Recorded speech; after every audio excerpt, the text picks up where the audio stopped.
Good morning. Oh, nice. Thank you all so much for coming to our workplace accommodations training.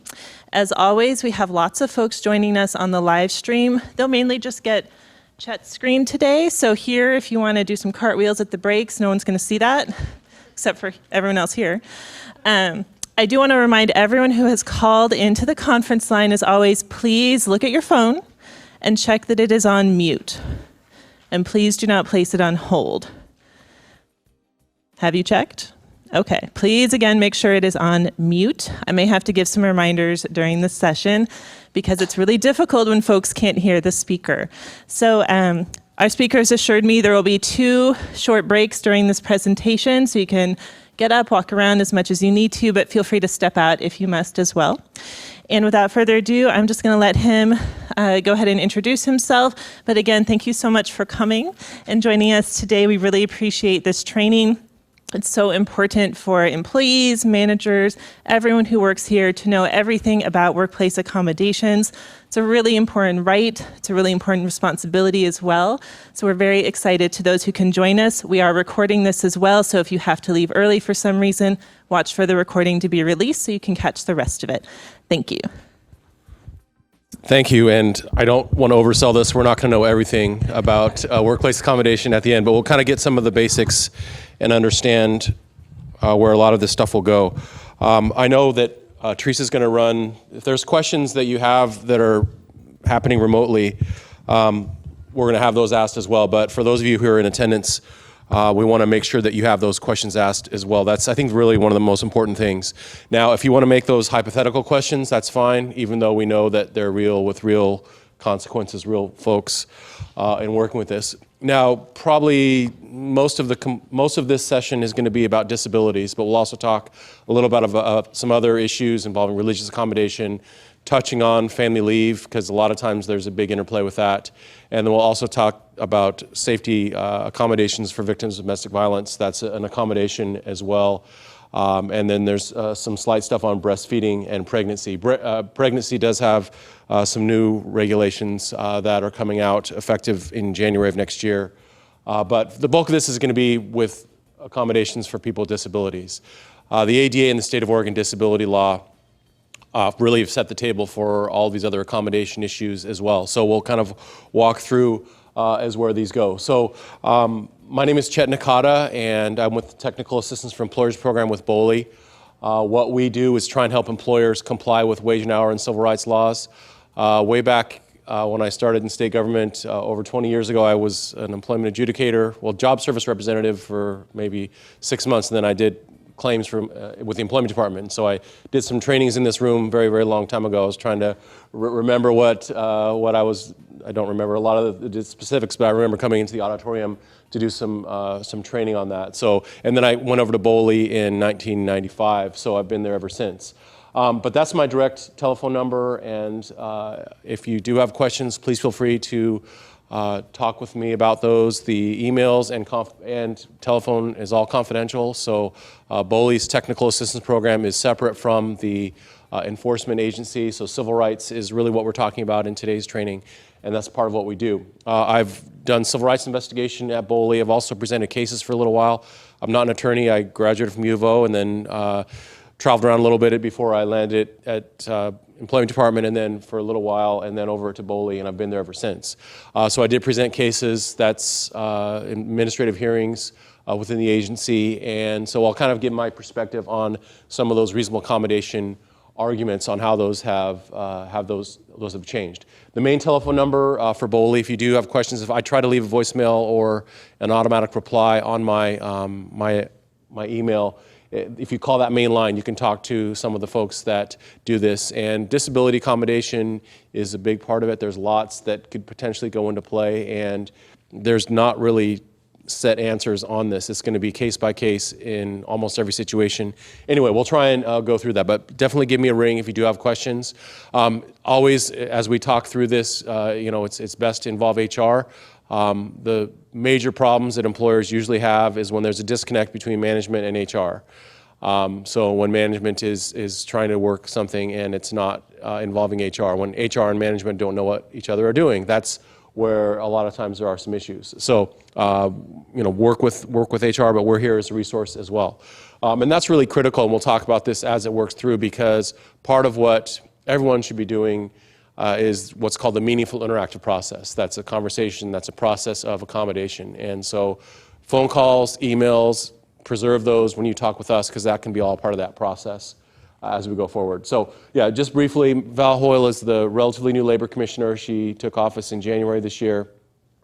Civil rights and wage and hour are the enforcement parts of BOLI, and then technical assistance is separate. So we do have a firewall up. It is confidential. Now, if there's an ongoing complaint, or if you're in the middle of an investigation where there's an active BOLI complaint, we will kind of put our distance before that and just talk about processes, that sort of thing. But for the most part, when you're dealing with this, hopefully in the early stages of any accommodation issues, please feel free to give us a call, because it is confidential as you're working through this.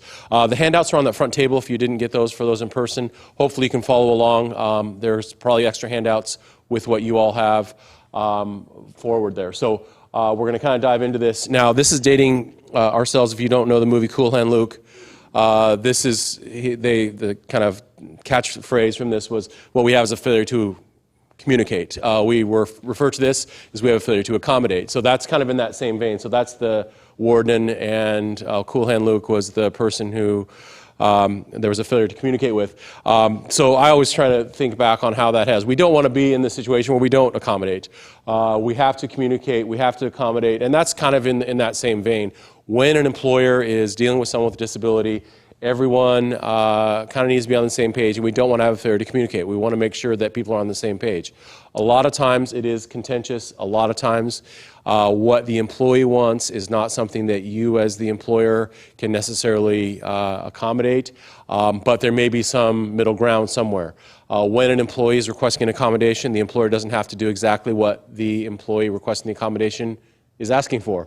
So that's part of it. So we'll kind of go over the basics, with touching on injured worker, family leave, pregnancy, since there are some accommodation requirements with pregnancy, although pregnancy is not a disability under the ADA, and pregnancy is a temporary condition. But we'll talk about the new law that's rolling out January of next year on pregnancy. Religious accommodation, we'll talk about that slightly. There's victims of domestic violence, sexual assault, and stalking that's there. And then we'll also touch on the interactive process and how that works. That's probably the most proactive thing that you all can do to make sure you're doing this right.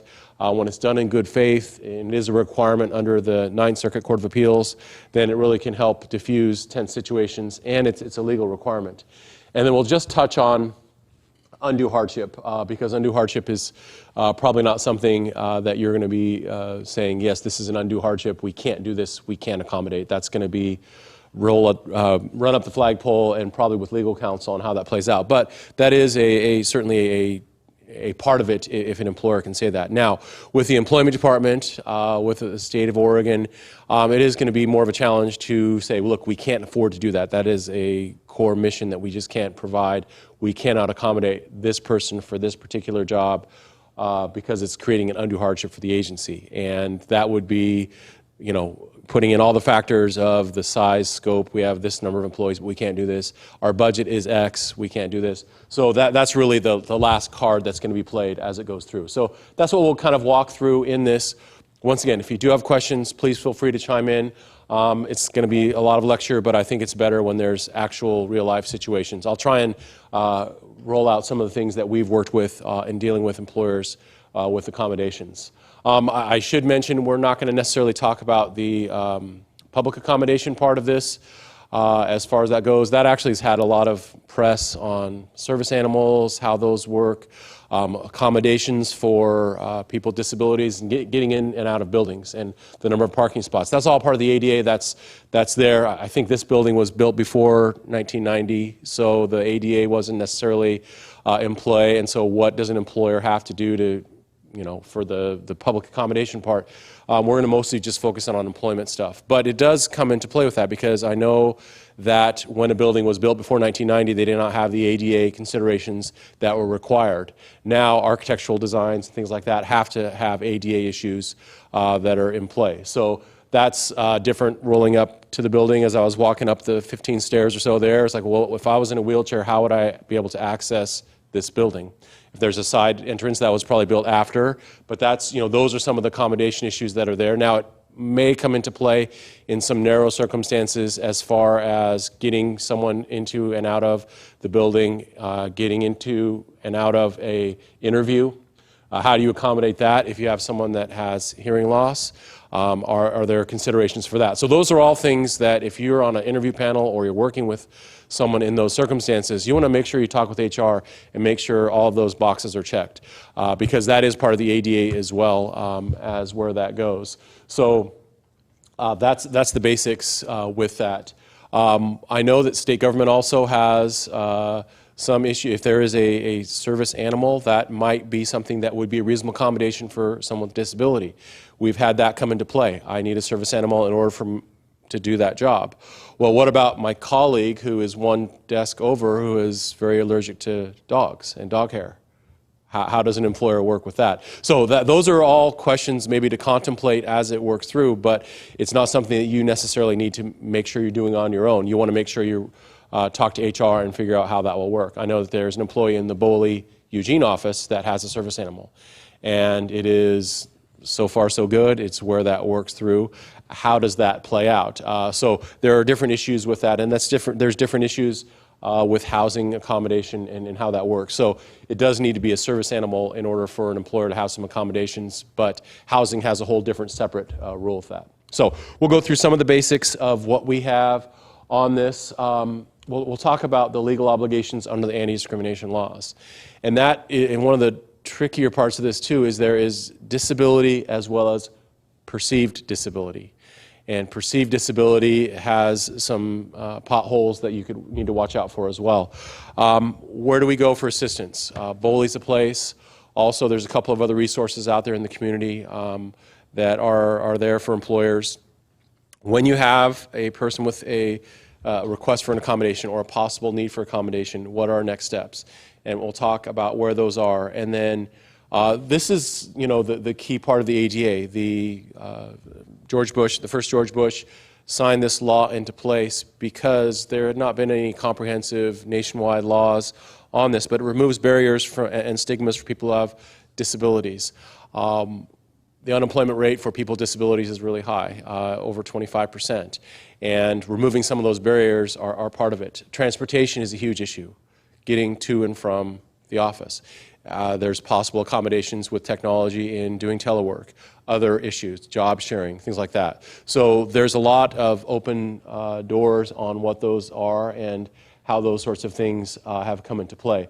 So when we're talking about, and this is in the disability play with these objectives, that's part of it. And we'll talk about how those things can come into play, because some things are not thought of as disabilities where they are protected in the ADA. Someone with like a wine-stained birthmark or scarring from burns, or possibly with anatomical loss. Is that really a disability? Can they still perform the essential functions of the job? If it's cosmetic, then they probably can, but an employer can't discriminate against based on some cosmetic scenarios with that. So, and we'll see, that's sort of evolved too over what is a disability versus what is not a disability, because that has been part of the argument as well. But perceived disability also is in play with this. So that's part of what we have with anti-discrimination laws for this. So in a disability claim, there's 3 different types of claims. Disparate treatment or different treatment, that's the big part. And that's where most of these issues. I was treated differently because of my disability status. My employer knew about my disability status. I requested an accommodation. After I requested that accommodation, things changed. My working conditions changed. My terms and conditions changed.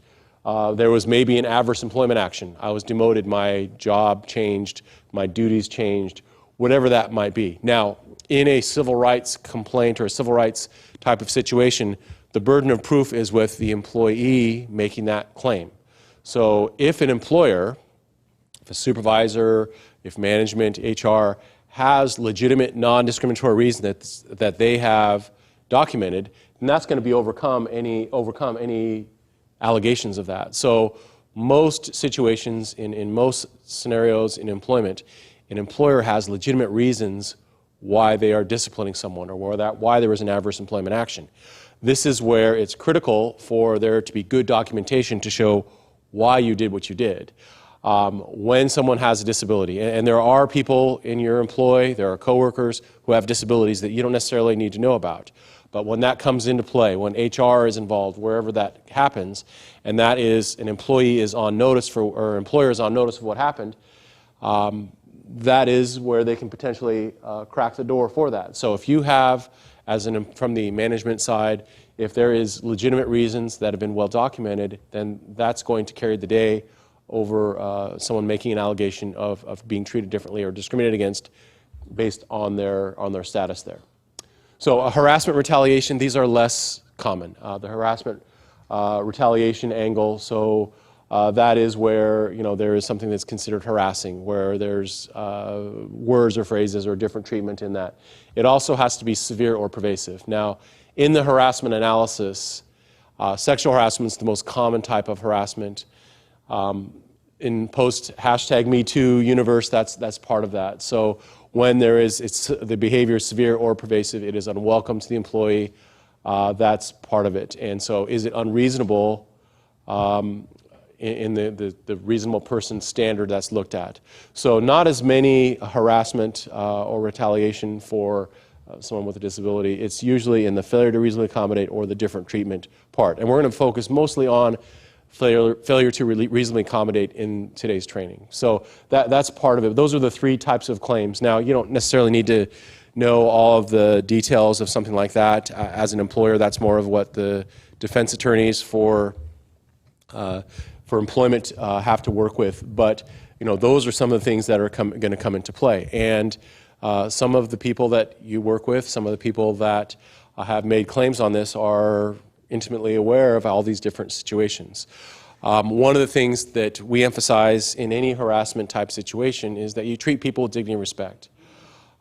If someone identifies that they have a disability, that's fine, but we're not treating anyone any differently because of that. So there are reasonable accommodation requirements. There are things that you need to do to jump through that, but it doesn't mean that you have to do absolutely everything that the employee with a disability is requesting. So that's the sort of the basics. We'll walk into this. Now, when an employer has a person with a disability, there is a situation where the employer says, all right, I have an employee with a disability. As the employer, you have the right to get a record of that disability. So presuming we have someone with a disability, they say they have PTSD, we need some sort of medical verification, we need some sort of documentation somewhere, somehow, that this is the condition that you have. And then the qualified person, so this is someone that has to meet the minimum qualifications for the job, they have to be able to do that. There is a requirement for a reasonable accommodation. Is that going to be a full-time, part-time scenario? That would have to be addressed, right? If this is a job that requires, this is a full-time position, but I can only work part-time, is that an essential part of the job? Arguably, yes. But is there a way of accommodating for something like that? What if someone was hired as a full-time employee, has worked for years and years, and is a competent employee, that they no longer can work full-time? Can the employer reasonably accommodate that? That is a request. Now, there's a lot in play with that, because likely the employee will lose benefits. How will that play out? What is the accommodation request for that? Now, that would be part of that. Attendance, right? Attendance usually is going to be an essential job function, but not always. If they can telework or if they can do other alternate workstations. But some positions, there's no way you can do that. Some positions you have to be in the office. Some positions you have to deal with that. But that's part of that. So the undue hardship is probably your last card that you play. Also, there is a direct threat. Now, I was trying to think about what direct threat argument would work in any employment department positions that are here. Most of the direct threat arguments we've seen are where it's the health and safety of the individual or the public is in play. So one of the cases that kind of was the landmark case on this involved Chevron versus Eshazabal, and he had a liver condition, and he was working around in the oil refinery around some chemicals that could exacerbate that liver condition. He still wanted to work and continue to do his job. However, his healthcare provider said, look, if he continues to work on or around these chemicals, his liver condition is going to get worse, and he's a direct threat to himself. So it's a direct threat to himself or to others. And so that Eshazabal case is the one that talks about that being a direct threat to themselves. And I think that Chevron could also say, look, if we allowed this person to continue to work and they, their liver condition worsens or whatever it is, we're going to be sued for negligence. We knew about that, but we allowed it to happen. And so that was part of their defense as well. So if someone's a direct threat, so that would also be so I kind of scrubbed most of our parts of this. I don't know what direct threat to the public an employment department employee would how that would come into play, but that is another argument. So a truck driver who has seizures, right? Look, we can't do that. An airline pilot without meeting the Department of Transportation physical requirements. Those are all part of these direct threat scenarios. So that's probably not going to be something that you're going to be playing with much in this, but that is also something that is in play. So there's sort of two defenses: undue hardship and direct threat. And so since I don't think too many direct threat scenarios that you'll have to play out with employment department, I'm not going to spend a ton of time on that. So one of the key things that everyone can kind of understand is, all right, we need to be able to determine what the essential functions of the job are, and can the employee perform the essential functions of the job. So a lot of what you all can do to get out in front of this a little bit is describe what those essential job functions are in the position description. If your position description is very broad and non-specific and doesn't cover what the essential functions of the job are, you're going to have a lot harder time determining how can we reasonably accommodate. What are the maybe essential as well as non-essential functions of a job, and how can we get there? So that's what we'll talk about, some of the proactive things that you all can work with. So the ADA and the State of Oregon disability law are listed there. The ADA covers a big part of this. We'll talk just about the employment part. It became law in 1991, signed into law in 1990, and it was really the first comprehensive disability protections nationwide. Oregon actually had some prior discrimination stuff on disability, but the statutes and rules have been crafted so they are pretty much mirror images of one another. The main difference under the disability laws in Oregon is that it covers every employer with 6 or more employees. The federal law is 15 or more employees. So that's part of this. So if there's a complaint, BOLI has a contract with EEOC. EEOC is the Equal Employment Opportunity Commission, the federal version of what BOLI does. And so BOLI will do a contract. If there is an employer with more than 15 employees, like the employment department, there would be a situation where there would be a joint investigation on the federal and state law for this. And so, yeah, employers have to reasonably accommodate people with disabilities, no discrimination, no harassment. And there are some limited exceptions on what an employer will have to do with this, but that's part of this mix. So reasonable accommodation is part of it. The qualified employee with a disability, that's one of the big issues that we'll make sure that we're covering in this morning's training. So 2 different laws, but the legislature has crafted the laws to try and make sure that they are almost identical in how this is done.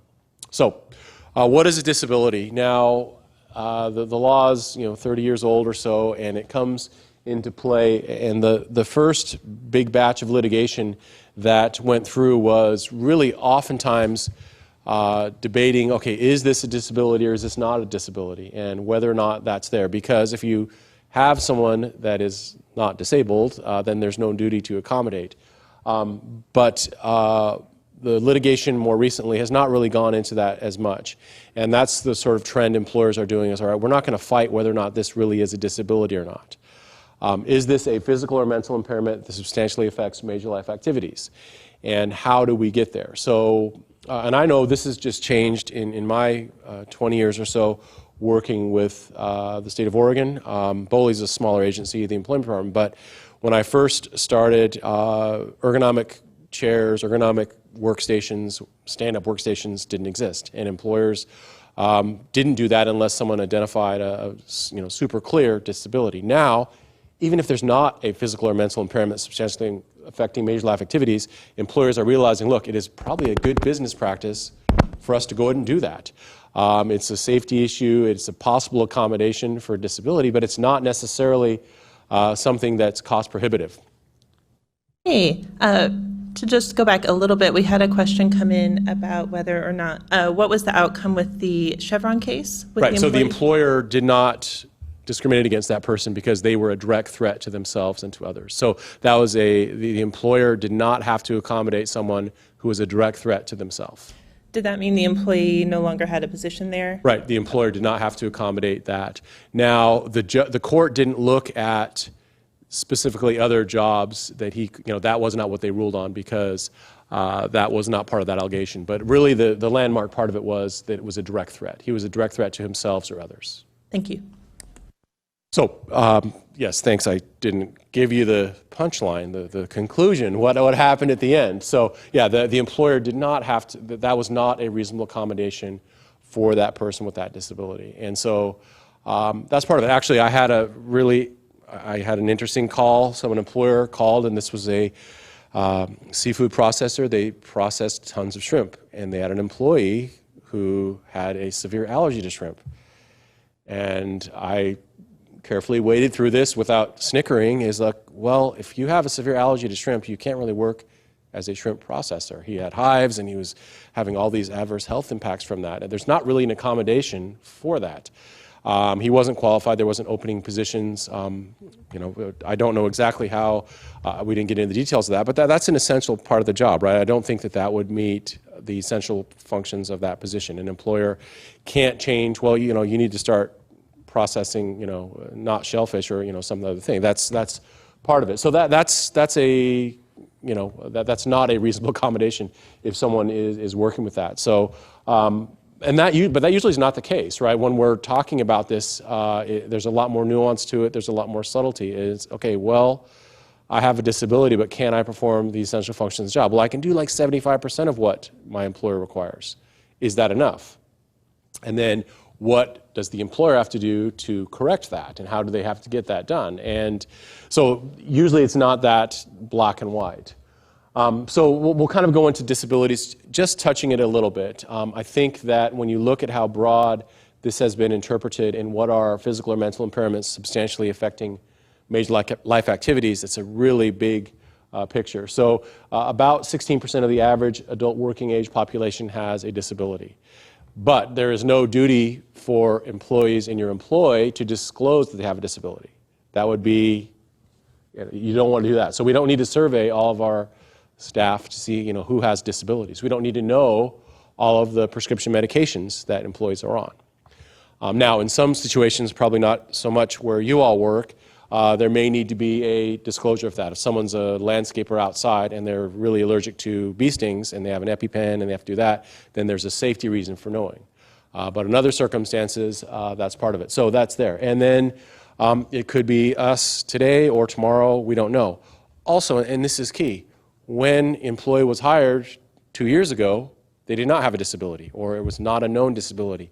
Now, things have changed. It has progressed, or it's been identified, and now how do we reasonably accommodate an employee in that circumstance? So, yeah, it is a broad definition, and we'll look at that. A lot of the disability cases that we're seeing in Oregon and nationwide involve mental impairments, mental illness, depression, bipolar disorder, wherever that kind of goes, because that's where, it's not something that's obvious. It's not like a loss of limb or blindness or hearing aids or things like that. So that's one that we've kind of looked at as a trend as well. And so that is coming into play. But what is the accommodation? Is it a time off? Maybe. Is it, working in other circumstances, changing the work environment? Maybe. All of them have to be looked at in their own lens, and that can really be a challenge for an employer. This is an emerging part. We don't know what a reasonable accommodation will look like for each of your individual employees if you're working with that. So it can be. And then that's where you don't want to work alone. You want to make sure that you're working hand in hand with HR to try and figure that out. So perceived disability. And this is a challenge as well with when there is a situation where it's an actual or perceived impairment. So some advocates for people with disabilities, look, I have a wine-stained birthmark, or I have scarring, or I have a cosmetic disfigurement. I'm not disabled under the law, and I don't want to be treated as someone that's disabled under the law. Little people, however that will be played out. But remember, these all will come into play, and the ADA has identified some of those cosmetic impairments and things like that that are a part of it. But also this perceived disability gives protection. Now, there's no reasonable accommodation requirement for someone with a perceived disability. However, you can't treat someone differently. You can't harass someone. You can't presume that they can't do certain activities. So hearing impairments are a part of that as well. Now, I have an elderly father. My father has a hearing aid, and he can really not hear the high frequency stuff that happens. So when I'm speaking with my father, it's a little bit easier for him to hear, but when my wife or my kids have to talk with him, they really can't hear. And so now translate that back into the workplace. If we have someone with a hearing impairment, are they still able to be heard, and can they communicate and do that job? Now, that is generally going to be an essential function of the job, but if someone's treated differently because of that impairment, that's where this would come into play.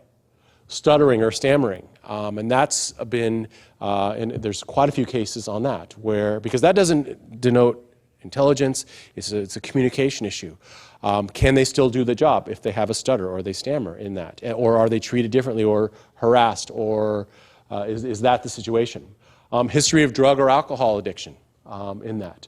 Now, remember, the ADA does not protect if someone is currently using. So if someone comes to work high or drunk or whatever that is, there are zero ADA protections. But where the ADA protections come into play is if someone is no longer using and in treatment. And that's the same as with OFLA, FEMLA as well. So if that is in play with that, it's there. So if there's a known history of drug or alcohol addiction, that's part of it. But remember, current use does not count. So if someone comes to work drunk, it's there. Now, the state of Oregon's a fairly generous employer and has employee assistance programs, which are part of that, and there's not a immediate hammer. But there would not be any ADA protections if someone is currently using. Negative assumptions about a disability, walking with a limp, other situations. This all gets protection under the ADA as well, under the perceived disability process. Now, one of the things that if there is some sort of, and I don't think this is widespread, but if there is a question about what it is, as the employer, you have the right to get a record of that disability. There needs to be a record of what that is. So be aware of perceived disability and how that could come into play. Any questions, comments? And I know that the stigmas are changing with this. And that's part of what employers need to make sure they're working with on disability or perceived disability. Mentioned before, current use of drugs and alcohol is not protected. If someone's not using and then in treatment, that is going to get you protection. And it's going to get protection under OFLA, FEMLA as well. The treatment is the protection. And if someone relapses, what is the practice? What is the company's practice, the agency's practice on that? What about prescription drugs? That is part of a challenge that employers have, probably not as much with an agency like you all on that. But if someone is using or abusing prescription drugs, that's not going to come up on any testing program. Because it's there. And we've talked with employers on this, like, look, they're prescribed, this dosage, and this person tested 5 times higher than what they're prescribed, what they're prescribed on and what that is. And can we do that? No, but you can discipline for impairment. You can use the telltale signs. You don't have to have necessarily a positive test for something like that. But that can really be the challenge because tons of prescription drugs are abused, and the treatment process for that's the same as with drugs or alcohol, but it's for a prescribed medication. So the opioid crisis coming into play. But it doesn't come up on a test. It doesn't come up on that. So what you can do is observe if there's impairments, it's there. Lots of employers have, last chance agreements with the Employee Assistance Program. Employment Department has an Employee Assistance Program, and that's something that's historically underutilized. But that can really be that's part of your interactive process, right? That's part of your treatment for that. So that's something that sometimes slips through the cracks. Make sure you encourage people, hey, we have this Employee Assistance Program. It's historically underutilized, how we can do that. Now, one thing that probably someone is thinking about, if not on the group remotely, is what about marijuana?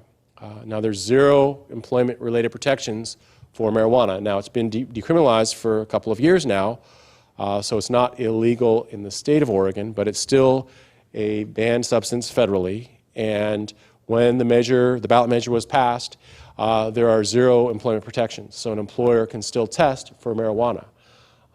And there are no protections for someone coming to work under the influence. Now, there's not a reliable test for measuring impairment in a moment, right? Right now, is someone impaired? Although there are some telltale signs of what that is, but there's not really a test for that. And that's one of the things that the police have trouble with. There's not an impairment measure for that. But that, there are no protections under federal law. It's still illegal federally, and even though it's been decriminalized in the state, it's part of that. Now, some employers are looking at this through the lens. They're treating it similarly to alcohol, but that's up to policy. So there's zero protections for marijuana. Now, another issue with this is Oregon does have medical marijuana. If someone has a disability and part of their regimen of treatment, part of what they do is marijuana, if they have a medical marijuana card, all of the industry is shrinking now with decriminalization. How does an employer work with that? Make sure you run that up the flagpole with the powers that be. Current law involved a case that had with Boley. It was called Emerald Steel. And the Emerald Steel case was an employee with a disability, and part of his treatment, and this was going back 10 years ago now. I think there's a sea change of how marijuana is looked at as far as treatment goes. But he had a disability that was not in dispute. But he was requesting an accommodation for them to look the other way on his drug test because this was an accommodation for his disability. And Boley initially found that that would have been a reasonable accommodation for Emerald Steel to look the other way for the drug test. It was appealed, went up to the Oregon Supreme Court, and the Oregon Supreme Court said, no, that is unlawful. The employer is not required to do something that we consider unlawful. It's still a unlawful drug under federal law, and even though he had a medical marijuana card, that is not a reasonable accommodation. So I would be willing, the circumstances under that were a lot different, and I think there's been a big change in how that would come into play. Probably the state of Oregon does not want to be the test case for this on how that would play out, so that is definitely something you run up the flagpole. We don't know where that is, but lots of states are now recognizing some medical benefits to marijuana, and how is that test case going to work? Emerald Steel was the manufacturing part. It was kind of a different scenario. I think in the right circumstances, that might be something that's recognized. Yes, question?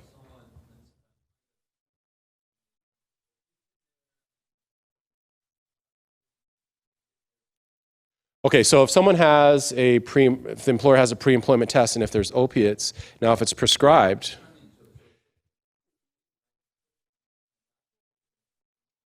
well, I think that if a lot of times, at least my understanding from the drug testing is that that's not going to come up as a red flag. If someone has opiates in their system, that's not going to come up as a red flag. So if someone has a prescribed medication, and I don't think an employer should necessarily go into whether that is, but most drug testing is just going to identify illicit drugs. Yes, question? Sure, sorry. So the question was, what about opiates or prescribed medications? And that's one of the questions that we've had with employers.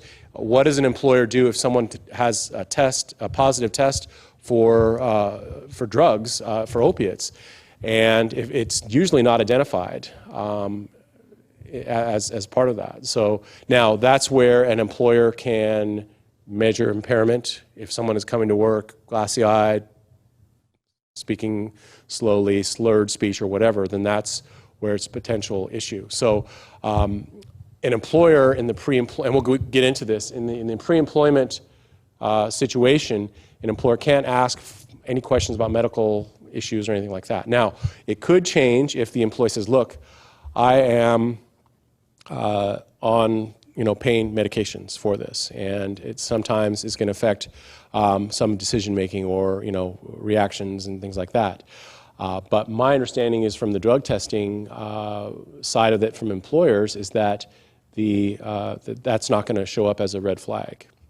Now, I had this was an impossible scenario from an employer. So this was a welder, so not necessarily relevant to exactly what you do, but it's there. So this was a welder who disclosed to his employer that he is in treatment, so that's there, but he's now on methadone. And this was not like a welder just in a shop. He was like the crane, working in high spaces and in adverse conditions, all that. And he said, look, I am on methadone, and I just wanted to let you know what that is. And so the employer, I said, well, if the employee's healthcare provider says that person can still do the job, then the employer kind of has to go with that. But inside, I was like, what? Wait a minute. How does the employer really work with that? Now, hopefully the employee, I never heard the end story with this, but hopefully the employee disclosed, look, I have some balance issues or whatever it is. And then that's the weaning process of avoiding that.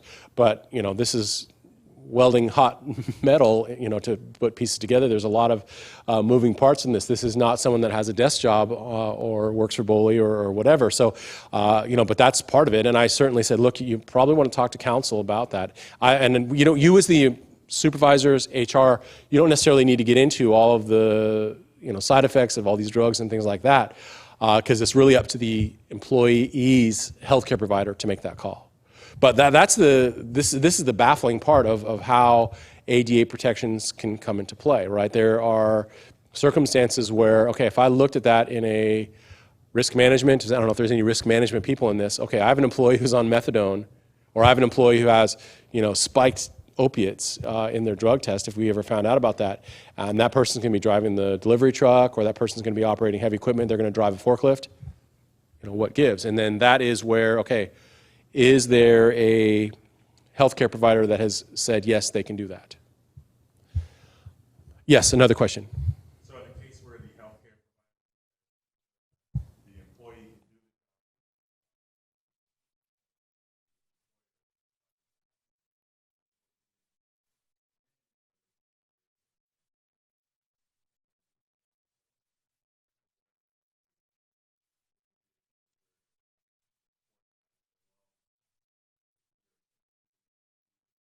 following through with your healthcare.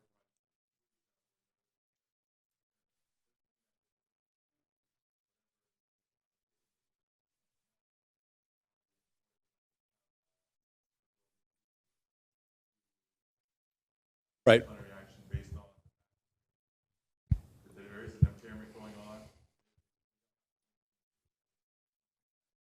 Right, and then so I will try to summarize it. Let me know if I missed it. So we have an employee who has a release from a healthcare provider saying that they can do this part of the job. But the reality is they can't. So the healthcare provider says they can do this lifting or they can do this work or whatever, but in reality they can't. So when an employer is in that situation, they may need to go back and revisit that and go back to the square one. Okay, your healthcare provider said you can do those things, but we're seeing reality is you can't do that lifting, you can't do that bending or stooping or whatever it is. So then you need to revisit that and do that, make that determination again. Now, if it's completely unrelated to that, if there are, and this is the challenge that employers have all the time, this is not our best employee. This is an employee who has had other performance-related issues, other issues, and we're maybe right on the edge of getting ready to terminate them. And then they identify this disability and they identify this, accommodation that they're requesting. It doesn't mean that their hands are totally washed of any other disciplinary situations, but it makes it more difficult because then they're going to say, look, this was not legitimate. This was because of my disability, the different treatment angle.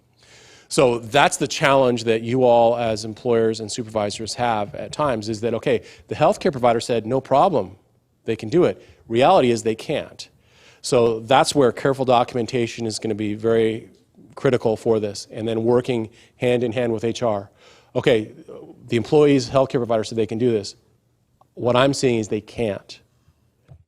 A, B, C, 1, 2, 3 specifically what they can't, and then let's go back and see if there's anything we can do, because they may not be able to perform the essential functions of the job. I think, and this is something that, as a reality, the employee is going to advocate for them keeping their job, and they're going to sell this as hard as they can to the healthcare provider, and the healthcare provider advocates for their patient. And so, your job description is helpful, it describes that, but in reality, mostly the healthcare providers are going to do what their patient wants. And so if they can't do it, though, then you may need to revisit that.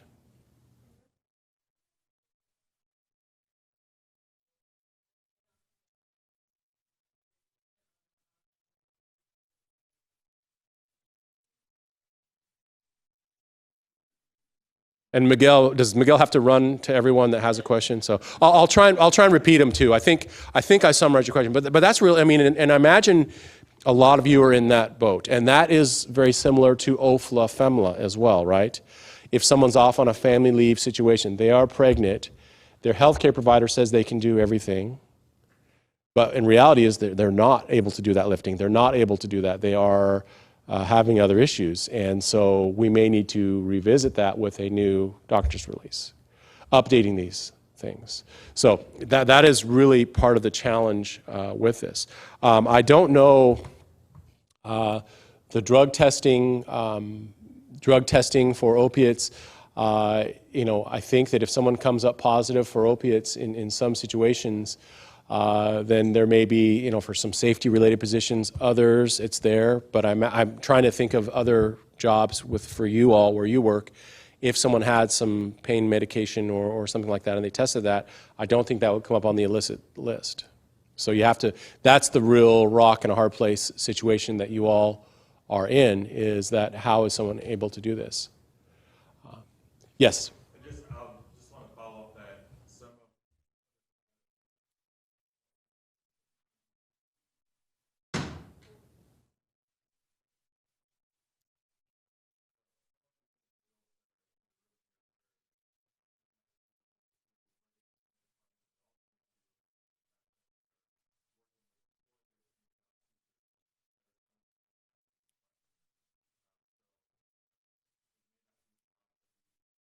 Right. but it could be Right, and I know that a lot of your colleagues and maybe you in the room say, look, you really need to talk to BOLI, or you really need to reshape that job order that you're placing, because that's potentially discriminatory. That's one of the key elements with this, and is that getting that updated. So yeah, you all have more than the average employer's knowledge about hiring and placing and doing that with the placement side with that. But every employer with more than 6 employees in Oregon is subject to these disability laws. And so there's reasonable accommodation requirements that need to be met. Just recognizing that it's not necessarily only employment department reasonable accommodation requests that are made. There's tons of the employers that you're working out there within the community that have these questions that you can hopefully field with a little more judgment now on what that is. Because I think that the employers are just looking, they're not recognizing, look, I need someone that can do this, this, and this all the time. And you have to sort of say, yeah, that's fine, we really want you to do that, but you also have to reasonably accommodate someone with a disability. And look, you have an employee who for 10 years has done this, this, and this, and that's great, but they can't do that anymore. They have a disability. You have to reasonably accommodate that, or look into reasonable accommodation. Now, and what's so challenging about this for you to communicate with, and I don't think you can undersell it. We're like, look, this is really complicated. You're an employer with 10 employees in rural Oregon. Your reasonable accommodation is going to be a lot different than Albertsons or Fred Meyer or the state of Oregon. So, you don't have to look at it in that lens. The undue hardship threshold is a lot lower for a smaller employer, and is different.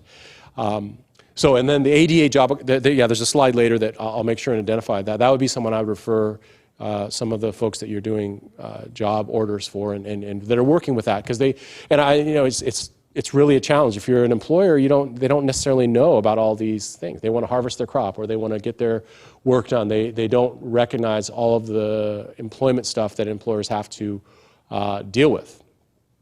So, other questions? But this is evolving as it goes. This is part of the mix with this going forward. So, physical impairments. Now, these are a little more easy to kind of nail down. A physiological disorder or condition, cosmetic disfigurements, those are part of it. So yeah, there's a loss of limb in the picture of what we have of that anatomical loss. Any of these type of situations are physical impairments where it's pretty obvious there's not going to be too much of a dispute. What most of the cases that we are seeing is when it's not as obvious, when it's not as clear as someone in the situation here that we're working with. And then all of these bodily systems are covered with this, and I think the first few are obvious: cardiovascular, respiratory, where that would work. Reproductive, that is considered ADA covered as well. So if someone is getting treatment for trying to get pregnant or what have you, that is an ADA coverage as well. So that's the government has looked at that in that sense on where that would work. Digestive is a big one. We see that. Remember, all of these are considered major life activities. So there was a case I dug through. The EEOC has a bunch of cases that they kind of advertise. They don't go into the super detail about what it is, but there was a heart disease case. This person worked for, it was in Minnesota, but Blue Links Corporation. It's a lumber company, and what they did was there. But this person went on leave, family leave protected for a heart condition. They were released by their doctors to return to work with no restrictions. However, when they returned to work, the manager put restrictions on his ability to work and then assigned him to a different job. 9 days later, he was terminated. So this is actually still current litigation on what's happening with that, but that is an obvious problem. You can see what that is, but heart disease is there. And then in this situation, with this particular employee, they said he was released to full duty, and that's what the employer has to do. Now, reality, maybe they can't do that if it's a lumber company for what they're doing, but the employer, I think, needs to give that employee a shot to show that they can do that work. Now, and the progress of heart disease is part of this, right? You have to kind of rely on what the healthcare provider will say. But that's a big part of that. That's a big part of what an employer needs to watch out for, because these are all considered major life activities, and that's part of it. Respiratory, obviously breathing. I'm not talking about hay fever or something like that. If someone has a condition that it's a respiratory condition, that's all of these are major life activities. Physical impairments substantially affecting major life activities. So those are usually pretty clear, right? That I have a diagnosis, I have asthma. I need to use an inhaler. That doesn't necessarily slow me down or stop me from doing any of my job. Lots of people have asthma that's treated. It's not there. But in other situations, it may be worse, and it may be a situation that's there. So the physical impairments that are listed on this slide are generally fairly obvious. We had this question earlier in the week. We have an employee who's going to the bathroom all the time. What can we do with that? Well, if it's part of a medical condition, GI tract problems, irritable bowel syndrome, whatever that might be, you have the right to get a medical verification. If that's one of the things that they need to do, that's there. Now, a lot of times it's not. They have their phone in their pocket and they're in the bathroom for long periods of time, and they're probably looking at Facebook or buying stuff on Amazon, whatever it is. You can investigate that, find out, but sometimes that is, and so that could be part of it. Migraines, right? If someone tells you they have migraines, that's a real common impairment, and they would need a diagnosis of that, right? That's a physical impairment substantially affecting major life activities. Now, you can't just look at someone and determine whether they have migraines, but if they tell you that light should go off above your head and say, okay, we need to get medical verification. But migraines will strike at like the worst possible time when there's stress or whatever it is. But that would be ofla protected and likely disability as well. So any of those, and this is not a comprehensive list, there's a whole bunch of litigation on what this is. And remember, I think almost everyone, if they don't have a disability now, they likely will have a disability. And there's people in your employ now that have physical impairments that substantially affect major life activities. Mental impairments, and these are what we have that are a lot more hard to identify. And someone would need some sort of diagnosis, someone would need some sort of claim on that for a mental impairment. So heads up with that. So some obvious ones: cognitive impairments, traumatic brain injuries, emotional or mental illness, any of these specific learning disabilities. So, and this has changed, and there's a whole different part of disability protections with academics. So over the years with the ADA, there's been protections for this where, okay, I have a specific learning disability. My accommodation request is to have a longer amount of time to conduct a test. That would be a possible accommodation. Hey, question again from the chat, so we always lag a little bit behind on that.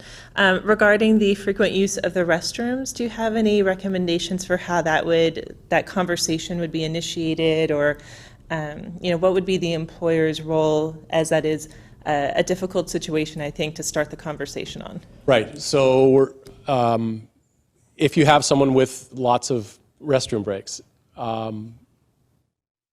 see first, is this a medical condition? And then you kind of have to be a little bit of a nosy Nelly in some situations about what this is. What is happening? Is this someone that's taking tons of smoke breaks, or is this someone that has their phone with them when they're doing that? Usually their colleagues will rat them out if it's like that, or where that goes. But that might be an accommodation, right? That might be something that's part of it. Actually, with the pregnancy-related stuff, right? When my wife was in the last trimester of her pregnancies, both of them, she had to go to the bathroom a lot more frequently. I don't think that's a mystery. Would that be an accommodation? Probably. So what do you do in that situation? But you also can investigate. Why are they gone for 20 minutes? What are they doing in there? What is exactly going on? And it might be something else. But yeah, that's part of what hopefully that answers the question from the chat. You need to do more investigation to find out. If there's medical reasons, then that might be an accommodation. Now, that has a whole other fallout, right? So, well, why does Chet get to take 5 restroom breaks every shift, and I don't need to do that? And you don't say, oh, well, Chet has a disability, and he has irritable bowel syndrome, and he needs to do this, this, and this, and so you will have to. That's don't worry about it. That's a personal matter. We need to make sure we're working with that. Now, if Chet discloses that's what it is, and that would make a little bit of sense, that's not within your control. Also, you don't want to be the one that blabs about that. So, but yeah, I don't think there's an easy answer on someone that takes tons of restroom breaks for that. Is it excessive? Now, are they able to do their job? That's the key part. And I know I'm probably not the best presenter, or I'm not good on the phone, or I can't really write well when I have to go to the bathroom. So is my employer going to tell me to just hold it till your break? You're not going to get a lot of good production. So I don't think that's necessarily realistic. But you can do some elementary investigation.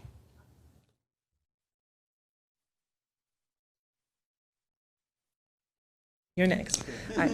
Thank you all for being patient while I run back and forth. But there was a follow-up question on the restroom breaks. So if the taking of breaks is granted as an accommodation as one potential outcome, the question was, are those breaks paid? And any other examples you have about what might be a reasonable accommodation in that situation as well. So I would say the safest answer is to pay them for that. Now, when an employer has, the law talks about expressing breast milk. So when someone's expressing breast milk, they have up to a half hour. And if for an adult employee, it's 10 minutes. So that could be 20 minutes unpaid. Now, I think it would also depend, I guess let me qualify it. If it's really excessive breaks and they need to be gone for a half hour or something like that, then an employer may consider that as something that they would not do. I would say safest probably to pay. But there's no right or wrong on that. I would just say it's probably safest to pay. So you made a point that if they get some medical backup, that then the employer is kind of more obligated to make accommodation. But the employer can make the case that this person that's taking the bathroom break is our receptionist, and we don't have anyone to fill in for this person, and our customers come in, and so for 50% of the time, there's no one to take care of them. Right, so that where it's going to be where you need to put this under the microscope a little bit and determine whether or not that really are they able to do that. Now, if this is a temporary condition or if this is pregnancy, then I think we're talking about a different story. But if this is a permanent impairment, that might be an undue hardship. Where now we don't necessarily need to terminate the employee who can't do that, but we maybe need to move them to a different position. Now, a small employer with 10 employees, that undue hardship hurdle is a lot different than someone that works here or someone that works at Walmart or Fred Meyer or what have you. So, but that's the case. That's the challenge with that. Now, I would want to make sure that you have medical verification, right? That's what's key with this, because if it is a medical condition, is this a permanent condition? Is this something where they would need ofla-femla type protections for that? And we'll talk briefly about ofla-femla, but that would all come into play. But is that okay, I have someone that has to show up and open the doors and start answering the phone. But if they're always late because of medical condition, they leave early or they can't do that, that's a different, that essential function of the job needs to be communicated and it needs to be there. Are there other positions that they could do where attendance is not quite so critical? That's the million-dollar question that employers have to have with the accommodation. You're probably thinking, gosh, can you just answer a question? I really can't. I mean, I think that's part of the consideration. That is what employers are vexed with disability, is that there's not really a black and white yes or no answer. It's very much depends. Now, I think in your scenario that you put forward, right? Okay, we're an employer with 10 employees. The reception is the front. They're seeing people. They're doing that. They can't. That's an essential function they're not able to perform if they're missing that much work. Now, I don't know how often the bathroom break is or whatever, but if that's that excessive and it's related to a disability, then they might need another position. And that's the position that's the lowest filled, and that's what we can't really do.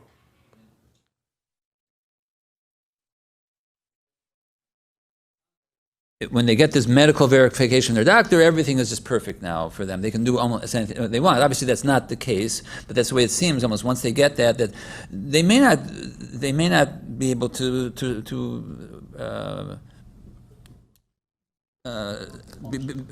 they may not be able to win, so to speak. Right. No, this is the scales. Honestly, are tipped towards the employee with a disability, and employers have to reasonably accommodate and look into that. And the burden of proof is a lot of times, going to be on the employer on what they can't do. And what's really challenging too is look, we're not looking at this in the defense of it is the big picture, right? It is, in my individual work group, I have 4 people. If 2 of them have disabilities and 2 of them can't do their job or they're doing that, that's an undue hardship on my work group. But the argument from the prosecutor or the plaintiff's attorney is, look, this is an organization with this many employees, this is the resources they have. It's not going to look at these individual groups. So if a small group manager is arguing undue hardship, remember, it's got to be looked at the lens of the entire organization. So that's really part of the challenges that they have with this. So yeah, this is not easy. This is really going to be hard. Now, I think that there's a decent argument that that's not meeting the essential functions of this job. They can't perform this job if they have to go to the bathroom 3 times an hour. That's not an essential function. That would not be, would someone who, let's look at it in a different lens, police officer who has to go to the bathroom 3 times an hour because of some sort of medical condition, they probably can't be driving a patrol car or doing a lot of positions. They'd have to be doing something else. So yeah, that's part of it, right? Airline pilot, they can't probably do that. So yeah, these are some of the challenges with this. Mental impairments, that's a big part of what we're seeing. This is a trend that a lot of employers are wanting to make sure you deal with. How do we work with someone on with an emotional or mental illness, depression, bipolar, whatever? Most of the time, it is more time off after their family leave is expired. That's what we usually see, or a changing of part of that. But this is what's critical. They have to be able to perform the essential functions of the job. Someone battling with depression, if they get their medication right, it's not going to be a problem. But if they slip back or they're still juggling what that is, can they still perform the essential functions of the job? That's what employers have to weigh with as well. Okay, we're a little after 10, so why don't we take a short break here, stretch our legs, get something to drink. I think you can bring food and drink in here if you need to. Otherwise, we'll come back in about 5 minutes.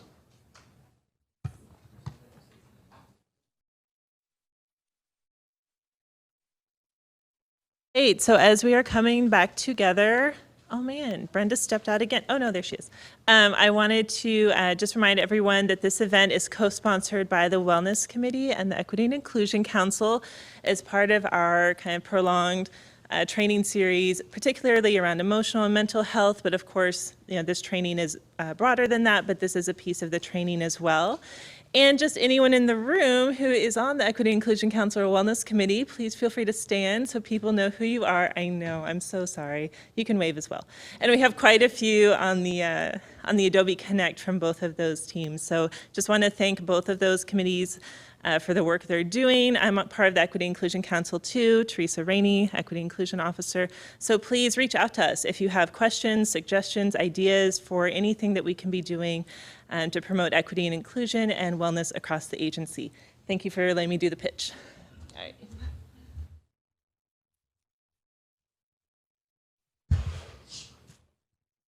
Right, and I know that at least at BOLI periodically we do have the EAP pitch, so I'll do that again for you all because that really is, I don't know if you guys use Cascade Employers or I think the contract's pretty similar, but I think you get, especially in the mental health part, you get 5 free visits for any, I think that's my understanding of that. They get 5 free visits, 0 out-of-pocket expenses, 5 free visits for workplace stress, marital stuff, financial. I mean, they telegraphed it pretty clearly. You can have at least 5 free visits, probably more, for any of the stuff that's happening in life that are related to your mental health. And it may not be a disability, but this is historically underutilized. I know the state stats are pretty much the same as private employers on the, employers paying buku bucks for these, but they're not necessarily being used. So I would pitch for that. I know that that's something that can really help for the wellness part of this.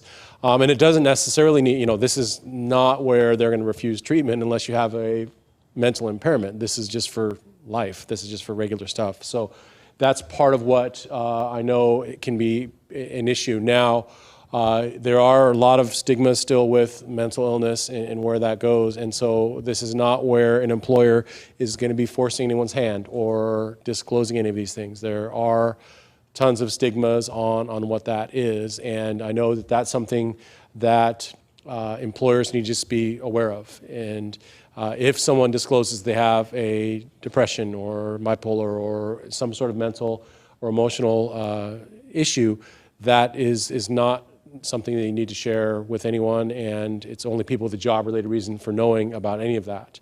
Now, if the employee themselves discloses it, that would be a different story, but you don't want to be the source of that. That's what's clear. So, and this kind of ties into our next slide on this. Are employees with mental disabilities required to disclose their conditions? No, they are not. They can keep those conditions private, and they do, and then that's their right. Employers only can require medical verification when there's a job-related reason consistent with business necessity. But if you're the HR director or if you are the supervisor and they tell you that they have a condition, and that is where we need to start jumping through some hoops for this, because we want FEMLA protections, and if someone's not aware of all of that, there's a medical verification form for FEMLA, and then if it's an ADA situation, maybe there's more leave that's required after their FEMLA has exhausted. So that is a key part of this. We get into this same situation when an employer has employees. Well, you have to disclose the prescription medications that you're on, which in almost all circumstances an employer really can't do and doesn't need to do.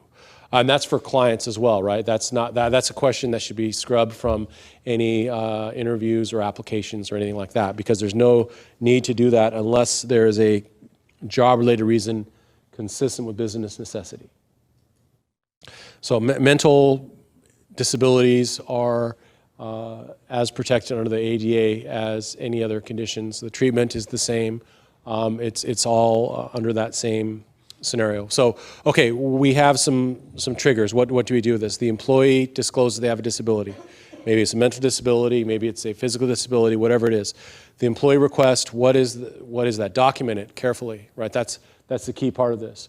And if there's performance or attendance issues, that doesn't mean that they can be scrubbed free from this, right? If someone still has performance or attendance issues and they're not protected by Oregon sick time, OFLA-FEMLA, ADA, this is oversleeping, or the dog ate my homework, or I missed the bus, or well, whatever it is, those still are in play. But the critical part for supervision and from the management side of this is that you can separate the absences that are ADA protected, OFLA-FEMLA, Oregon sick time protected, from the ones where I overslept, or my alarm clock didn't go off, or whatever host of attendance issues that are there.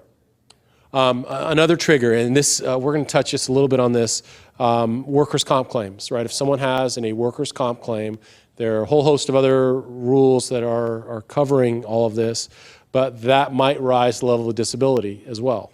And so after they're on the job injury and after the claim is closed, after any of these situations come into play, there still may be some ADA issues that you all would need to deal with. And it can be, seemingly forever, and we'll go into that. OFLA-FEMLA and the expiration of leave. That is, I think, a reasonable accommodation. Now, I think the Fourth Circuit Court in Midwest, they had said after someone's exhausted their OFLA-FEMLA leave, then that's it. There's no duty to accommodate after that. Oregon, Ninth Circuit Court of Appeals, much more employee-friendly, has not made any conclusion like that. And I think that's, premature. The OFLA-FEMLA protections, now OFLA-FEMLA protections cover more than just the employee's own serious health condition. It could be their family member's serious health condition. It could be for pregnancy-related disability. It could be for parental leave. Those would not be ADA protected, but a lot of the absences that we see are for the employee's own serious health condition and how those come into play. But there might be a need for more leave as part of that. Known off-the-job injuries, changes in behaviors and attitude. These are things that employers can kind of work with. And then, all right, so on June 19th, 2019, I observed this. And you may not need to, that just might be one of the things you observed. If you can track it and say, hey, look, that's an abnormal behavior. That's not something we've normally seen, or that we can't really do. And that triggers some sort of ADA request, some sort of accommodation, some identification. Those are all part of what we have to do. When did you first learn of it? That's a critical time, right? That time and date of when you did that. And then now what we did going forward. So all part of this critical documentation phase of what you all want to make sure you're doing. So one of the cases that I grabbed off the EOC's website, this involved Time Warner Cable, so a huge, and Charter Communications, a huge huge employer on this. So the employee was recovering from surgery. They had to have a cancerous nodule removed from their thyroid. 10 days after the surgery and 3 weeks before she was set to return to work, she was terminated. And some of the things that the attorneys representing EOC that did this is they said, this is just an ADA analysis. So when I dug a little deeper, this was after their OFLA-FEMLA had expired, their FEMLA had expired. And this was in Los Angeles. So employers should recognize that leaves of absence may qualify as reasonable accommodation under the ADA. And another attorney for the district director of the EOC's Los Angeles office also said employers should be cognizant of their responsibilities under federal law regarding reasonable accommodation and put in place measures to prevent disability discrimination in the workplace.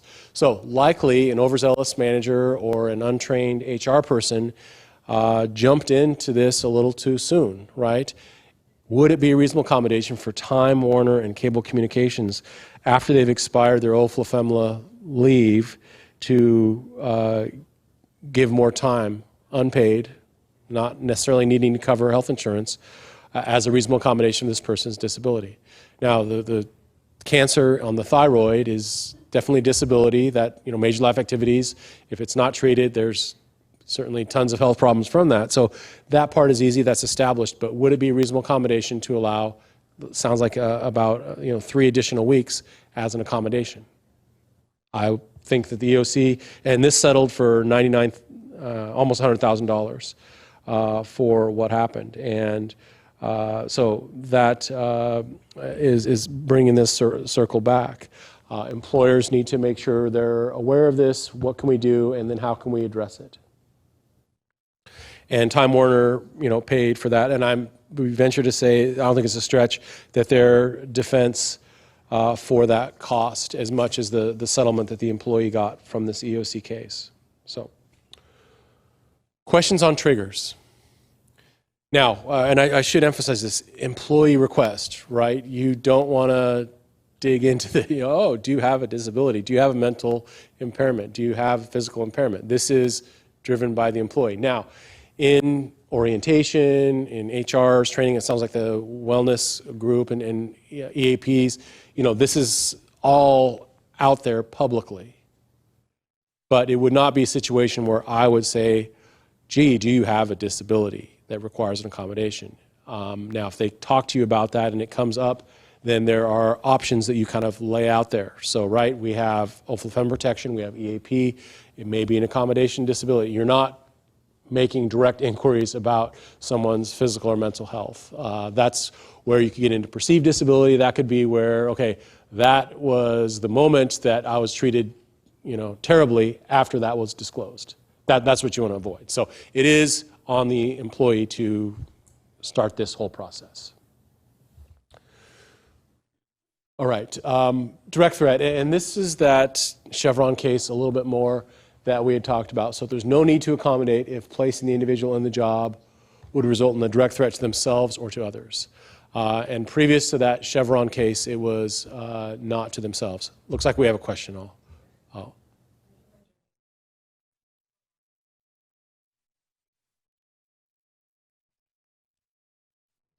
So this was a request to elaborate a little bit more on known off-the-job injury. And the example they asked about was if an employee crashes their dirt bike over the weekend, might there need to be an accommodation of time off to recover? Okay, so if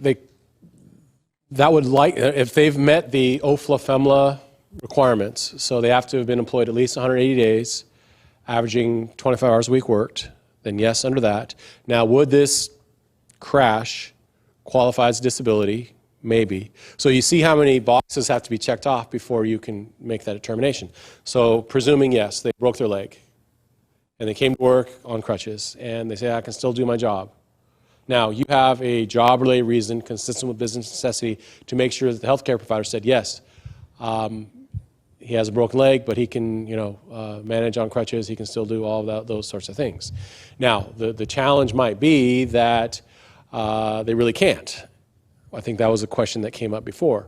But yeah, I would say in short, an off-the-job injury is going to get protections under the OFLA-FEMLA and ADA. So the only one that would not cover with that would be workers' comp. That could be Oregon sick time too, right? Oregon sick time, that threshold is even lower. After you employ 90 days, then you're eligible to start using your sick time for that. So all in the mix with that. So hopefully that answered it, Teresa. If they need follow-ups, we can certainly circle back. So known off-the-job injuries, that's part of it. Okay, so I got the thumbs up, presuming that is part of it. Okay, direct threat. So the significant risk of substantial harm that cannot be eliminated or reduced below the level of significant risk by reasonable accommodation. Kind of a lot of legalese, but is the public in danger from this? How can that be in the direct threat to themselves or to others? That's part of it. So I'm not going to spend a ton of time on that. The previously direct threat would be that was not it's only to the public in general, but if it's a direct threat to themselves, like the Chevron case, that's part of it. I presented cases for about 6 years and did civil rights investigations for about 6 years also, and I never had a direct threat argument that was addressed. It was always just, could the employer reasonably accommodate, or had a handful of undue hardship situations. It was an undue hardship going forward. So direct threat, it's there. This would be one of the last cards you play for that. This would definitely be something that legal counsel would need to be involved in, because I would not want to make that call individually. HR probably wouldn't even want to make that call either, because this is one of the last cards that you would play. Okay, so this is the 3 stages of medical inquiries and when you can make those. And we've touched on that last bullet point 1 as well. So you can make job-related inquiries or have medical exams required as long as it's job-related, consistent with business necessity. But it's a lot different too in the hiring process. A lot of disability stuff can be addressed in the hiring process. Now, in the hiring process, before you offer them the job, there should be no questions about disabilities or medical conditions. Those should be stayed away with. And I know that, like Indeed, when you have the Indeed posting, there is a question on there that you can strike too, but there's a question on there that says, do you require any reasonable accommodation for a disability? And if an employee or applicant said yes and lists what that is, or just says yes, that would be enough for them to get their foot in the door, I think, for a potential discrimination claim. So I think that, and I know that there's parameters you can adjust with that. My argument of not putting that in there is that every employer has to accommodate anyway. So you don't need to put that out there. There's probably a small percentage of, okay, I need a impairment, I have a hearing impairment, or I have, how I can get in there. But identifying someone as disabled is only going to trip you up, in my opinion. And in the pre-offer stages, no questions about any medical conditions or disabilities. Now, what about, and if you've been through this, you probably have hopefully been trained, what if someone discloses a disability or medical condition in the middle of the interview?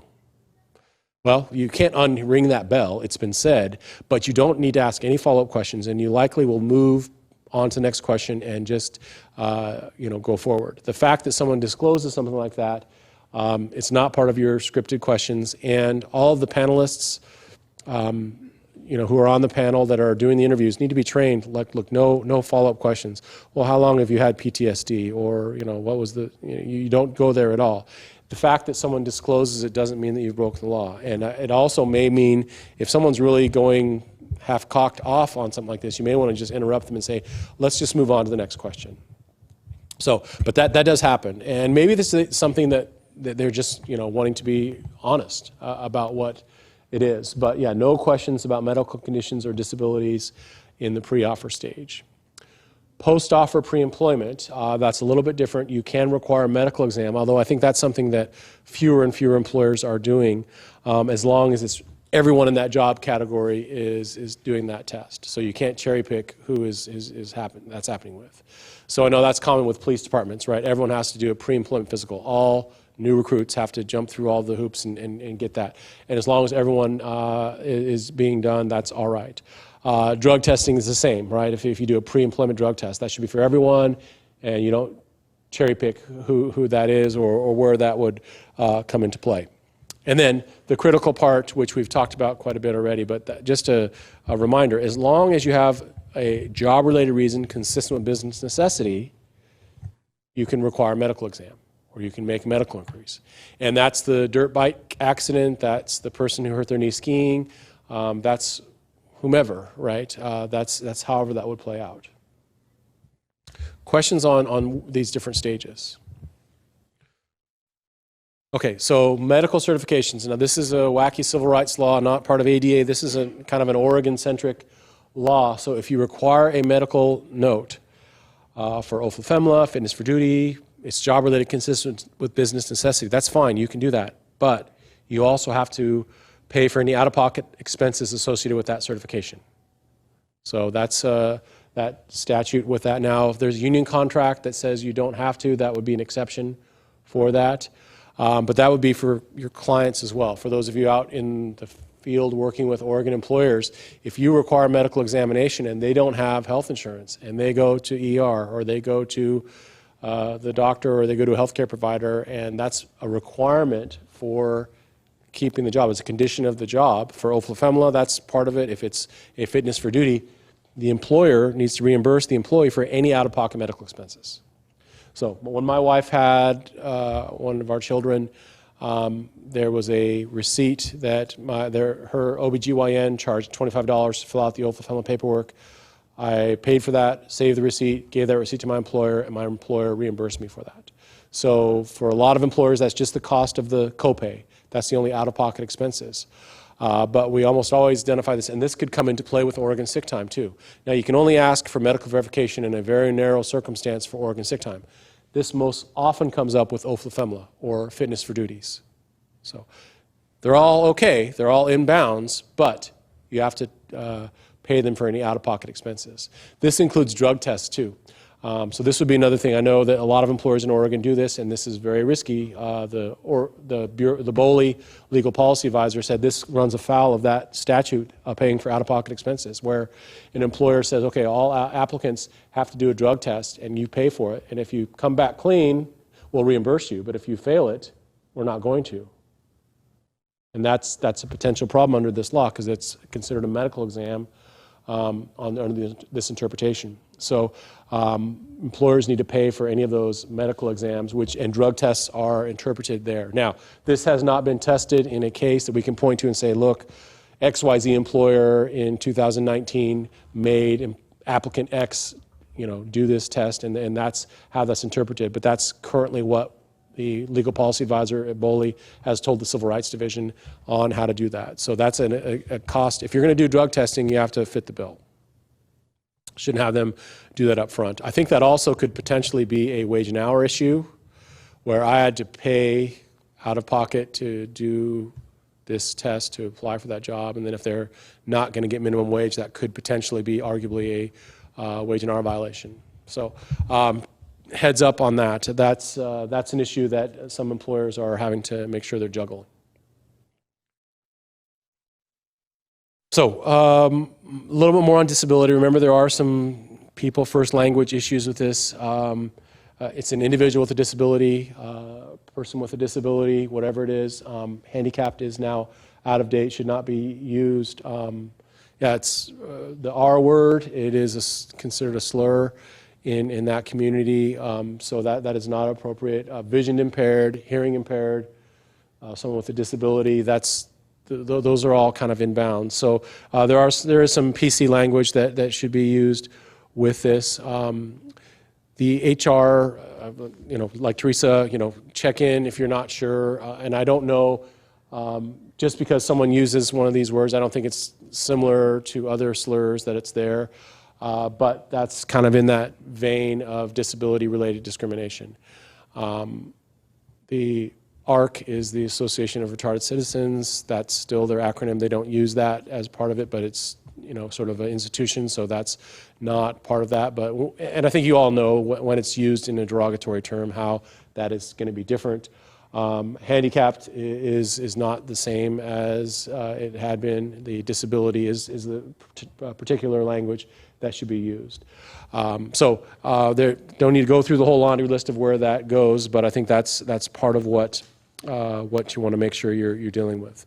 Now, in the same vein of this, treating people with dignity and respect, that's part of this whole section. So I think that's, if you want to talk with the people who work with people with disabilities across the board, that's some of the language you can kind of understand. But I think most people are on board with how this can be a potential problem. Okay, so some more on disability issues and managing your disability issues.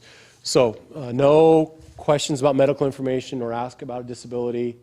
Now, if they request accommodation for the application interview process, and I think with the state of Oregon, they talk about that, let us know if there's a TDD issue or something like that. I know tons of the interviews that DAS is kind of implementing is the electronic interview, so they don't have to come to Salem or Portland or wherever that interview is. They're doing it on a Skype-type program. So that language can be built in, but you don't need to be drawing out whether or not someone has a disability. You want to be careful about performing the essential functions of the job. That's kind of a given. with this. The job description is where you're going to be able to have a lot more control. So a job description in 2019 is a lot more critical because it identifies what the essential and non-essential functions of the job are.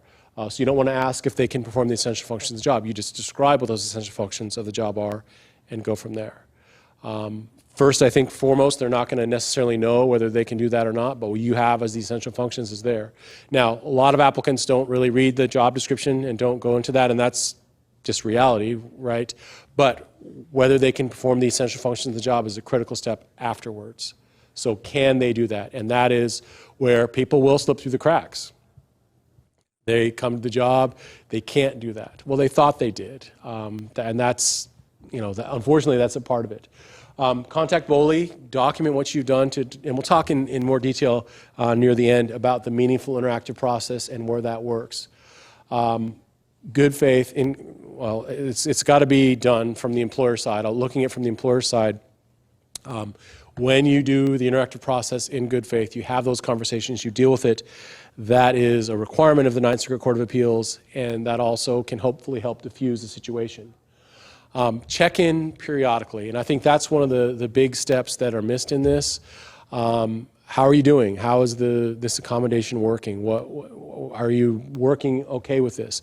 Now, this is after they've disclosed the disability, after there's a record of a disability, but once they've done that, that's there. Don't play healthcare provider. Don't play doctor. I have a friend who had this condition, and this is all the stuff that they had to do. You want to try and scrub that and wash that off your hands and wash that off your thought process. You rely on what the healthcare provider or the doctor says about what that employee can or can't do. Every condition has a spectrum of what people can and cannot do. Even though you may, oh gosh, my mother went through this, and you know what happened with your mother, but that's different from each individual person, so you rely on that. You don't want to play a doctor. You don't want to do that, and that really is a challenge, and that's what HR has to work with as well, is that, you know what, I don't think this person can do it, and that may be your opinion, but you want to probably just keep that under wraps. That's not relevant. If their healthcare provider says they can do it, then you rely on what the healthcare provider says they can do. Now, that could change too, right? What the healthcare provider says they can do and reality are two very separate and distinct and not necessarily going to work on that. But that's one of the key parts of this. When a HR person that's overly zealous or a manager is making judgments on that, that can be a problem. This was a case back in the 90s with BOLI, and this was a home health care provider, and they were getting involved in this person as a mental, making sure they were on their medications. And that's not your place. And that's, you rely on what the health care provider says. And so they were getting into the regimen of care, making sure that they'd taken the medications, which they really shouldn't do. And this can be very frustrating, right? We have an employee who is diabetic and they're already not treating their body as they should. They're drinking sodas and have a bad diet and don't exercise, but that's not your place. You rely on what the healthcare provider will say. That is getting on that different treatment wagon. That is getting on, potential discrimination. So I don't know, there's, how do you really, that's just where there's a bright red line you can't cross. So questions on some of these disability issues and managing them. Yeah, it is, this is really a challenge, right? And I talked to an employer where it's like, gosh, we have an employee, we know they are needing lots of fulfillment time off for intermittent leave, because of their, health, and we see them drinking gigantic soda and eating fast food all the time and doing all that. And I say, just, clamp down on your wrist, you do whatever you need. You don't want to get involved in the middle of this. And they're making lifestyle choices that's there. Right, same as if you have an employee, that they've battled with substance abuse and they are off the wagon. But if they're able to do their job, that bright red line is right there. So these are some of the real challenges with managing disability issues. And you're not going to say, look, I think you have a problem. I think you need to get help. Denial is, right, one of the 12 steps that's there. If someone's in that mix, you're not going to get in the middle of their treatment. That's part of it. And that could be for substance use, that could be for other health stuff.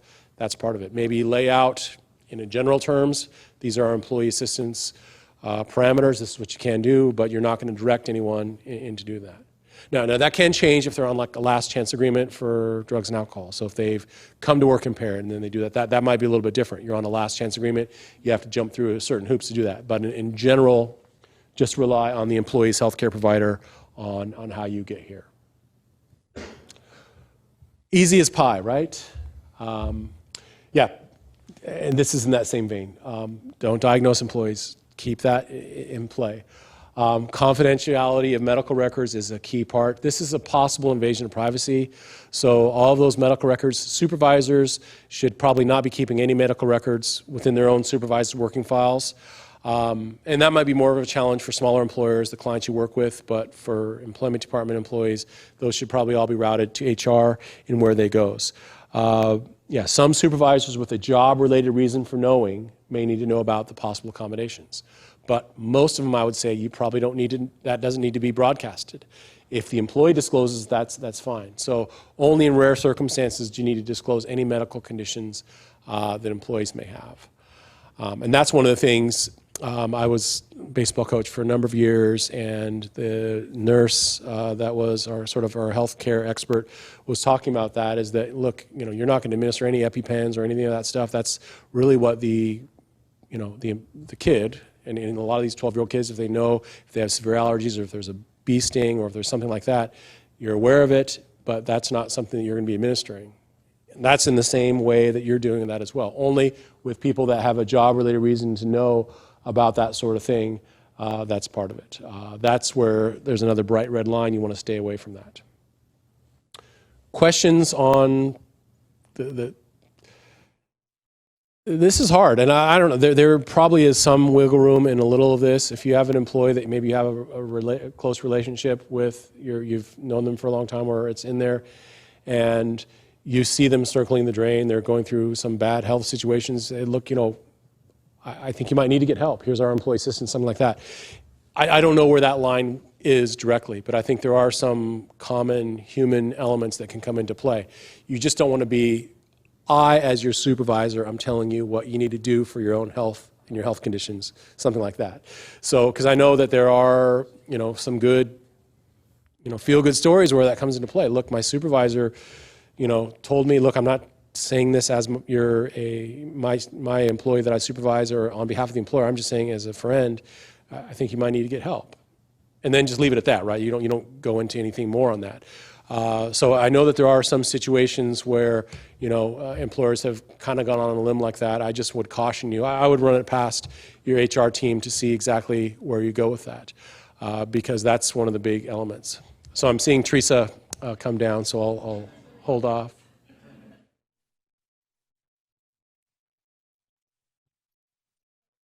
Was if a coworker needs to provide emergency first aid, like we have a great safety team here, for example, can that information be disclosed in that kind of emergency situation? Yeah, I think in emergencies for sure, but not. And I'm trying to imagine what emergency type situation might come into play. But if that's a disclosed, yes. If this is for life and death, if this is for exacerbating it, you're not going to just mum's the word. I can't talk about that. So.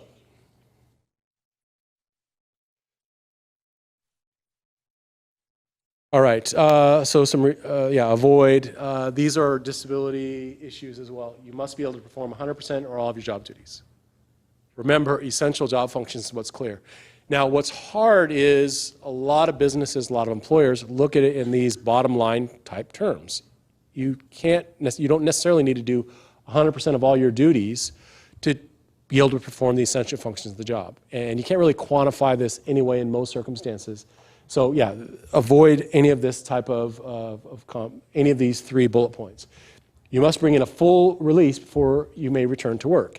And that full release is, I think, kind of in the vernacular of workers' comp, right? That's what is described in workers' comp terms. But a full release, that's not reasonable accommodation, right? They don't have to have a full-blown release necessarily. And in a workers' comp situation, if they have a partial release, then they're entitled to an available suitable job. So that kind of gets interrelated. Yeah, you must be completely released before you return to work. Those are all things you want to avoid, because are they able to perform the essential functions of the job? That's kind of coming down to absolutes with this. And so you want to stay away from absolutes. We're definitely working in the gray margins for disability. Two really good resources. The Job Accommodation Network is Ask Jan. That's a nationwide resource. That is helpful. They kind of keep a big database on all of the ways that state governments in states the same size and scope of in Oregon or other states, what they've done to accommodate, what a dentist office in Boise, Idaho has done to accommodate someone with disability. They really are there to try and advocate for people with disabilities, so that's they're biased in that way. But they can help do that and document carefully what you've done when you talk to Ask Jan about what that is. So they're trying to help that and give an idea of what other employers are doing. The Northwest ADA Information Center is up at University of Washington, and they've done training with BOLI, and they're great. They really know their stuff, and this is more Pacific Northwest bent, very similar to what the Job Accommodation Network does, but it's more of a Northwest bent, and so some of the unique things that Pacific Northwest employers do, but they're very helpful. They came down and did a training, so they did that with BOLI's office, and it was really helpful. They gave ideas about how to accommodate someone and what other employers have done. It's in a non-judgmental way. They're just trying to share information. They're in that idea of how do we accommodate, how do we work with more employees and get more people to stay in their jobs, and how to do that. So those are both helpful. And their websites are there too. You can call and get information from both of those. But definitely document that, because what you've done to attempt to reasonably accommodate someone in your phone call, in your inquiries onto that, are part of the meaningful interactive process for disability. Okay, so workers' comp, and we touched on this briefly. So some of that language in workers' comp can bleed into disability accommodations, what you have to do. So if someone has a condition that is a permanent partial disability under workers' comp, there can be a settlement for that, and it can address that, but it doesn't automatically mean that they're disabled under the ADA and the state disability law. So permanent partial disability, they sometimes have settlements for that and where that works. So remember, the language for workers' comp is different than the language for ADA. If you want to go to the DMV to get a disabled parking sticker or parking permit, that's different than the ADA and the state of Oregon disability law. Being eligible for Social Security disability is different. So the language does matter. And then workers' comp protections can bleed into this. Remember, there's three basic protections. No discrimination for utilizing the workers' comp system. They have specific reemployment rights to an available suitable job. And then if they have more than 21 employees, they have to be reinstated to the exact same job they had at the time of injury. So that date of injury is a critical legal term under workers' comp, where 3 years from the date of injury, that's when they're brought back. So if someone got hurt 3 years ago today, they would still have reinstatement or reemployment rights for that whole time period. Most of these claims don't last 3 years, but just an FYI on that. And okay, so they've exhausted, their workers' comp is done, and they have a physical impairment that substantially affects major life activities, they have a disability, then you would still need to do the analysis under ADA reasonable accommodation protection. So it could bleed into a workers' comp in there. Now, the permanent partial disability settlements or any of the other settlements, they can sometimes waive those if they want to say, look, we don't want to reemploy this employee, they don't want to come back, we're going to reach a settlement. That's usually with the carrier, with SAFE or Liberty Northwest or whomever the carrier is. But those all can sometimes check in with that. The most common type of disability analysis that would have to be done is, okay, I have a serious health condition. That serious health condition would have to meet the definition of a disability under the ADA, but then I've exhausted my OFLA-FEMLA allotment, and then is there a reasonable accommodation for more time? And I know just historically looking at state of Oregon as an employer, they've done that quite frequently. Now, one of the key elements with OFLA FEMLA is they have to be eligible. So after about 6 months, 180 days, averaging 25 hours a week worked, if I myself have a serious health condition, I am protected for that period of time for 12 weeks. And then after that, there may be an ADA accommodation for more time off. FEMLA is slightly different. It's 1 year plus 1,250 hours. That's about 25 hours a week worked. And then I guess maybe a few employees with the employment department would not be subject because of that geographic restriction, 50 employees within a 75-mile radius.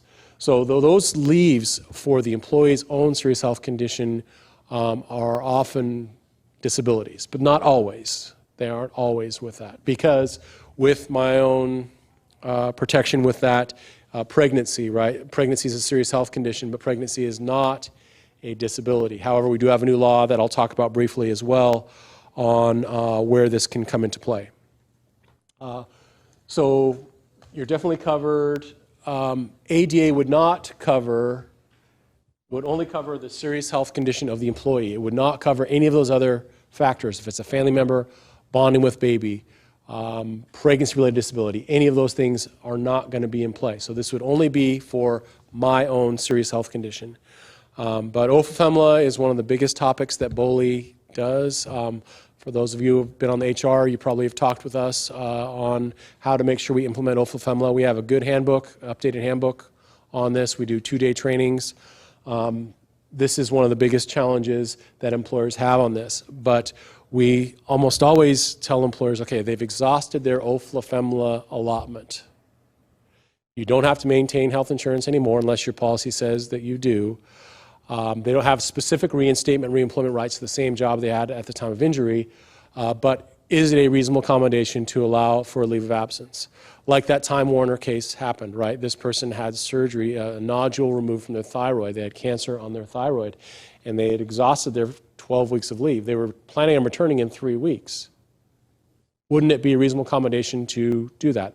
$100,000 fine that or I guess a settlement that they took with that. So that would be the analysis. So once you've looked at all of the OFLA, and if it's for their own serious health condition, and it also meets the broad definition of a disability under the major life activities, physical or mental impairments, then that's the case. Depression, right? That's when we see all the time with this, someone who's battling depression, and it's intermittent leave. Okay, they've exhausted their intermittent leave. Would it be a reasonable accommodation to allow more time off? And this is where a lot of overly zealous supervisors kind of jump the gun, because the absences are no longer protected, but would they be protected still under an ADA reasonable accommodation? Yeah, deep breath. You know, it's seemingly, it will never end. We used to call it the Bermuda Triangle of leave laws, but now that we have Oregon sick time, and Oregon sick time would potentially apply for this as well. There's probably 4 laws that are in play, so it's more of a rectangle or a square or whatever analogy you want to look at. But OFLA is one where the absence is protected. You have to maintain health insurance.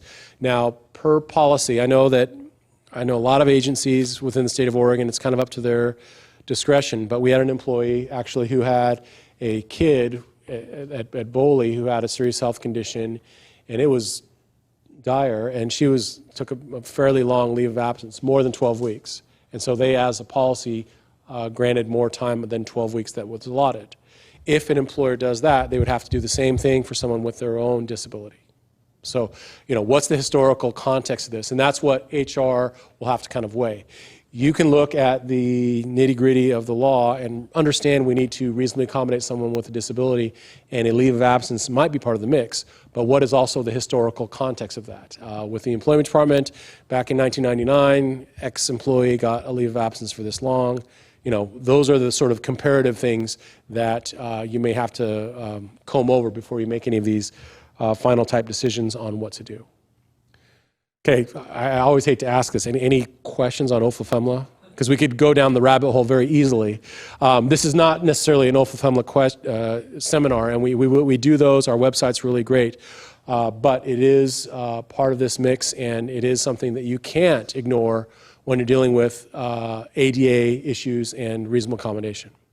There's no reasonable I guess I just should maybe, and then we'll take a break, summarize that there's no reasonable accommodation undue hardship in OFMA. They get the time no matter what. So if someone has the time, they get it, no questions asked. Well, it's an undue hardship for us to provide this time off. There's no such argument. That doesn't exist with OFMA. They have to have the time, the job is preserved. Now, as of right now, I know that the legislature is still talking about paid family leave. Today, as we speak, and that could change in the next couple weeks, there is no paid family leave. It's only the accrued leave that they have, the accrued sick leave or the accrued vacation, the accrued PTO, whatever that is. So as of the moment, it is not. I know Multnomah County has paid family leave for parental leave to bond with newborn babies. Intel has that as well. But as of today, there's not a paid family leave. I think that there's a good chance it's going to become part of the law when it rolls out, but it's there. Okay, with no questions on family leave, I'm glad we're not having to field those because they can be a little bit, they can get us off target. Why don't we take a short break, another 5-minute short stretch break, and then we'll come back and we'll talk a little bit more about pregnancy, and then we'll dive deeper into the interactive process.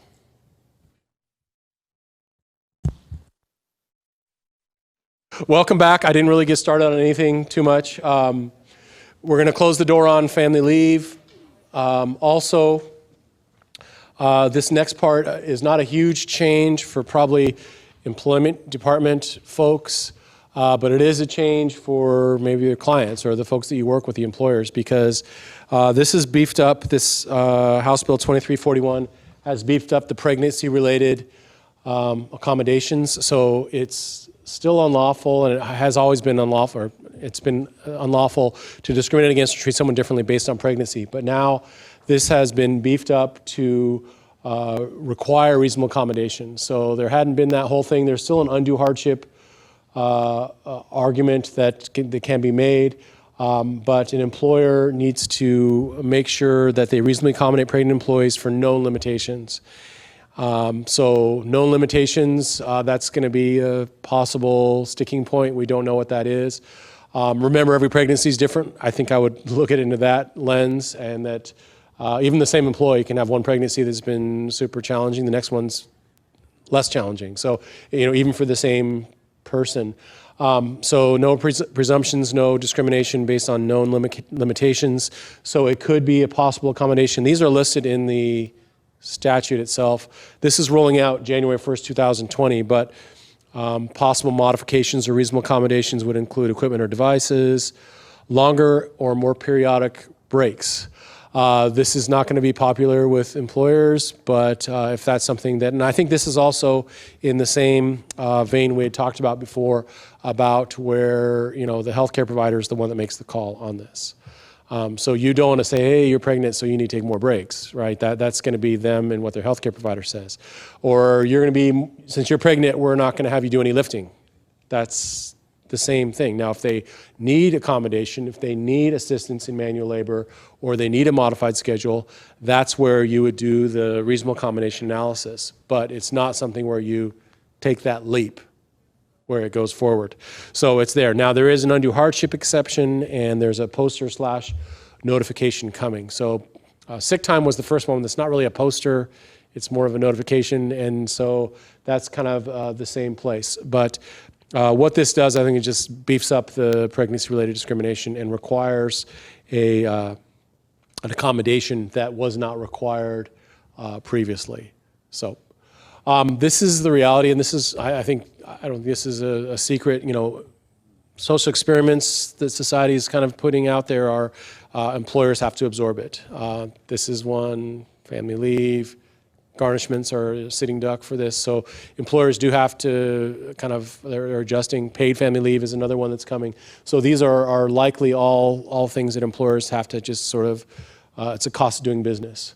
But, I think part of what, the studies have shown, there's tons more people who are, of pregnancy that are in the workforce. And so this is something that you're going to have to deal with anyway. Part of, I think, what the pregnancy guidelines did kind of come about, EEOC, the Federal Civil Rights Agency, on this, have recommended that employers do, this is not law, this is their guidance, They have made, just making sure that people are aware of that, any assumptions that about a pregnant employee's ability to do a job are in play. And they've also recommend employers look at possible reasonable accommodation for pregnant employees in the past. Now, this is Oregon law, so they've kind of taken these recommendations or guidelines and run with it. We have two questions. One is regarding doctors sending in accommodation requests directly from the doctor instead of being initiated by the employee. Any thoughts on that? Yeah, I think that hopefully those will be rare, but if they do bring it in, they seem legitimate, you would likely want to follow them. Now, I would also say for those with more than 25 or 50, still have them fill out the regular standard OFLA FEMLA paperwork. But yeah, I think that those would, as long as they're on their face legit, that's part of it, because some employees are going to bring it in unprompted. Now, when they bring it in unprompted, that would not necessarily mean you have to pay for any out-of-pocket expenses.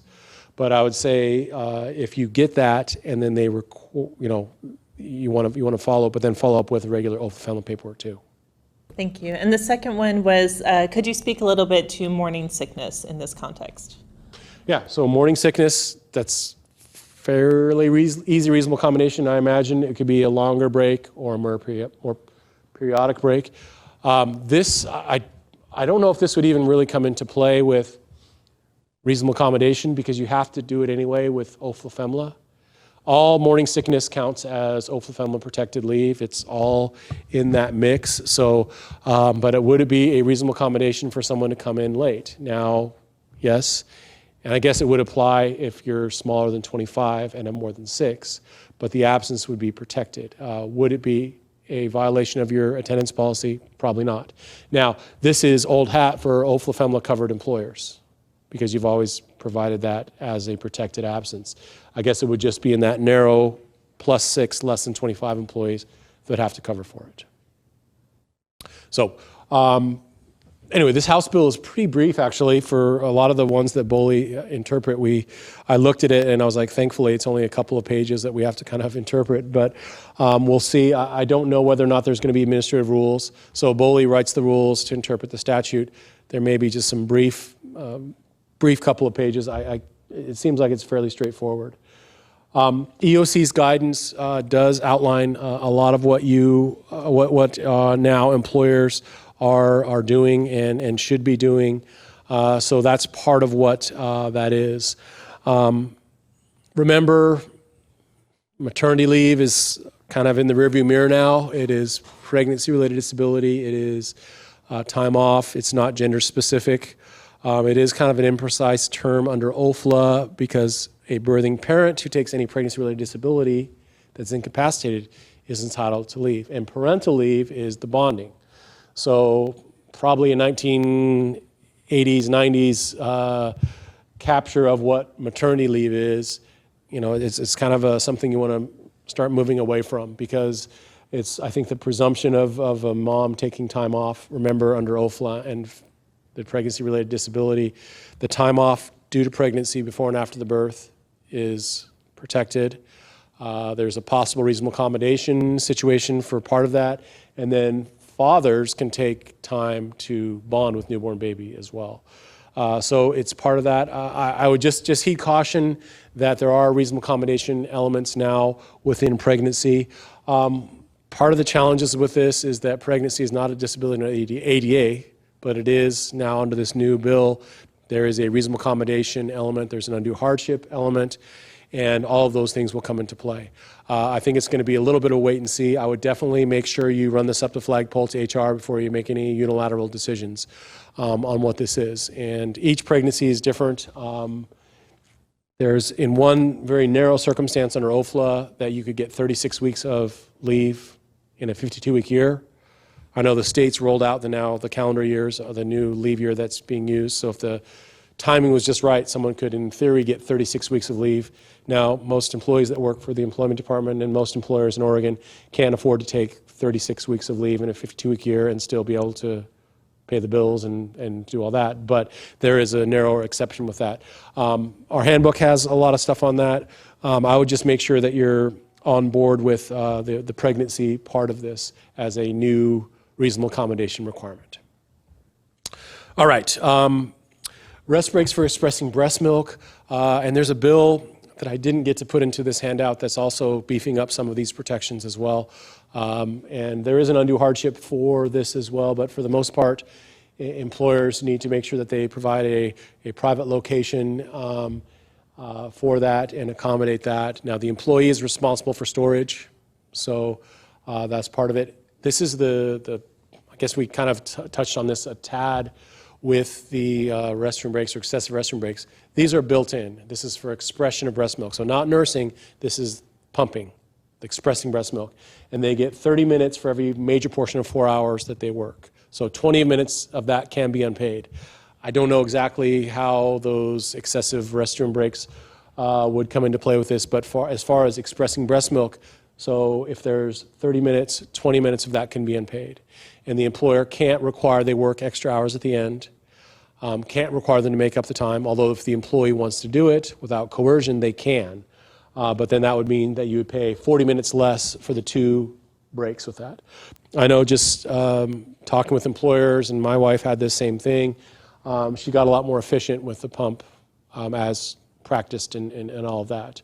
But at the beginning, it's a little bit of a challenge on how those work. So you'll want to make sure you look at that. I think also when you're expressing breast milk and the more periodic breaks and the possibly longer breaks could tie into the pregnancy-related issue. Now, this would only come into play if you started dropping the hammer on employees taking too many breaks. So if it's an expression of breast milk, that's in that mix of for pregnancy. Remember, and this is a wage and hour interpretation, exempt employees, probably a lot of you are exempt, are not entitled to rest breaks and meal periods. All employees, exempt, non-exempt, everyone across the board is entitled to expression of breast milk rest periods.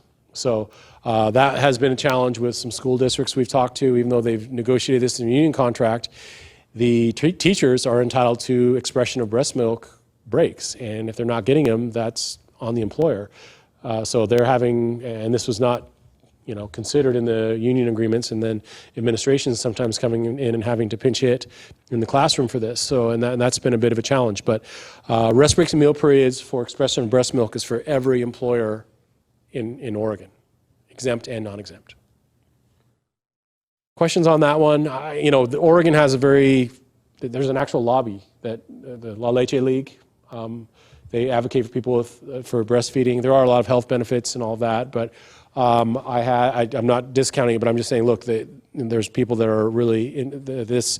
At Clackamas Town Center, the Olive Garden had an overly zealous manager who told a nursing patron to cover up while she was nursing, and she said, look, my baby doesn't do well when covered up with a blanket, and so he asked her to leave. And then the next day, this person had called the La Leche League, and there was 50 nursing mothers in their lobby. KGW was there, and it was kind of it was, I think, done just in an education sense, but it's not there. And then, Oregon has this lobby for advocating for this. And I work in the building up in Portland near Lloyd Center that they have, the health division has a lot of guidelines on that, because it really does have a lot of health benefits for that. But this is just something that employers need to make sure they're on top of. They get 18 months of leave for this, so when the baby's born until they're 18 months old. Under federal law, it's only 1 year. And make sure you do it.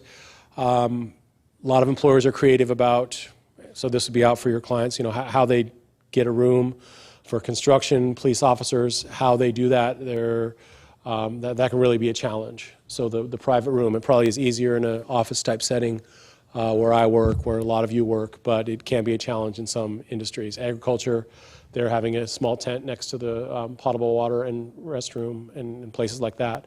But yeah, I don't know what construction sites do, bus drivers, so that's part of the challenge. So questions on breast milk expression? Religious accommodation. So this can be, we can get into the rabbit hole. I'm going to just touch on a few things before we really dive into reasonable accommodation and disability, because that's, I know, the big part. But remember, there is a reasonable accommodation religious requirement. Now, the threshold for accommodating someone on religion is lower. The undue hardship is easier for an employer to argue. But this Muslim truck driver was awarded $240,000 because their tenet of the religion was not to promote and sell alcohol. Now, this would not apply for probably a small delivery company, but this was a bigger company. In October 2015, they had this, and that was part of that. It was a reasonable accommodation. They could change their routes. So this wouldn't necessarily apply for a small delivery company, but for this, it was a big size that was there. An evangelical Christian mine worker got $600,000 after they were forced to retire, refusing to submit to a hand scan. So they felt, as a tenet of the religion, that hand scan was against their sincerely held religious belief. They had to retire early for the hand scan. This was in a mine. So the mine, I guess there's security, and they had this scan for that, and then he opposed. He was forced to retire. There was a $600,000 settlement. I actually presented this case for the Bend dentist. This was back in 2012 now, time flies, but this was a dentist who was Scientologist, and he had a evangelical Christian employee who worked for him in his small office, less than 10 employees. And he wanted all of his staff to go to this training from Bend up to Resort at the Mountain on Mount Hood. And it was trainings that included a lot of works with L. Ron Hubbard, and parts of the training were purportedly for legitimate business reasons. But she opposed on religious grounds, wrote a very clearly crafted email that she was opposed to this on religious reasons. He said if she didn't go to the training, she would be fired. She refused, and she was let go. And so this was, at the time, the biggest settlement amount or cash award that was required for this. And so there have been other cases that Boley's dealt with where it is like a proselytizing employer, where they're proselytizing and doing that. And so, this goes on the whole spectrum of religious accommodation. So they can be very expensive, and a lot of them are high profile. At the Supreme Court just kicked back the Sweet Cakes by Melissa case for reconsideration in Oregon. So they are not going to rule on the Supreme Court, Oregon, or the National Supreme Court. The U.S. Supreme Court is not going to rule on that. But the owners of Sweet Cakes by Melissa are going to argue a religious accommodation request. Currently, it's unlawful to discriminate against someone based on their sexual orientation in Oregon, and so that's going to be coming into play whether or not they have a legitimate religious accommodation. I guess it would green light discrimination, and from how Boley's going to argue that. So we'll have to stay tuned on what happens, but that's part of what they're going to argue. But we don't know how that would play out. What if this was a religion that said that they don't like people of a certain race or other religion, and can they refuse service? So that's still a bit of an open-ended question, but this is going to go a little bit further now, I think, with this being remanded back to the state courts. So religious accommodation does come into play. I think state employees probably know that. Our Christmas parties for the state employees are a little different than other places, and that's fine. But these can be very, very expensive. I think I'll stay tuned for the question here. Teresa gets to...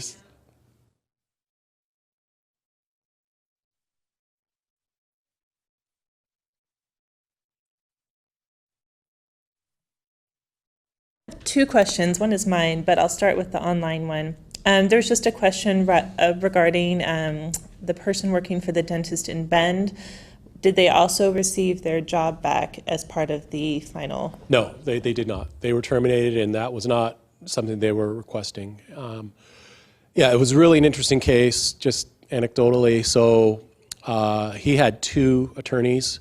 One represented his professional business, and the other was a Scientologist attorney who was there to make sure that we weren't discriminating against them based on Scientology. So one of my colleagues came in, and he just kind of watched and made sure, because it was trying to balance the table. There were two attorneys, one representing the Church of Scientology and the other representing the professional business. And so it was a bit of a tag team. So my colleague came in and we did that. But it was really, we didn't get into whether or not Scientology was religion. That was all her specific accommodation. And we were really nervous about what that is. And then I saw Going Clear, this HBO movie about what happens if you cross the church, and I was like, well, we never got there, so it never really even became an issue. But yeah, she didn't go back, and she had to move to Texas. This all happened in about 2008, 2009, in the kind of the worst part of the recession in Bend, and so she had to move, and so those were where a lot of those expenses were.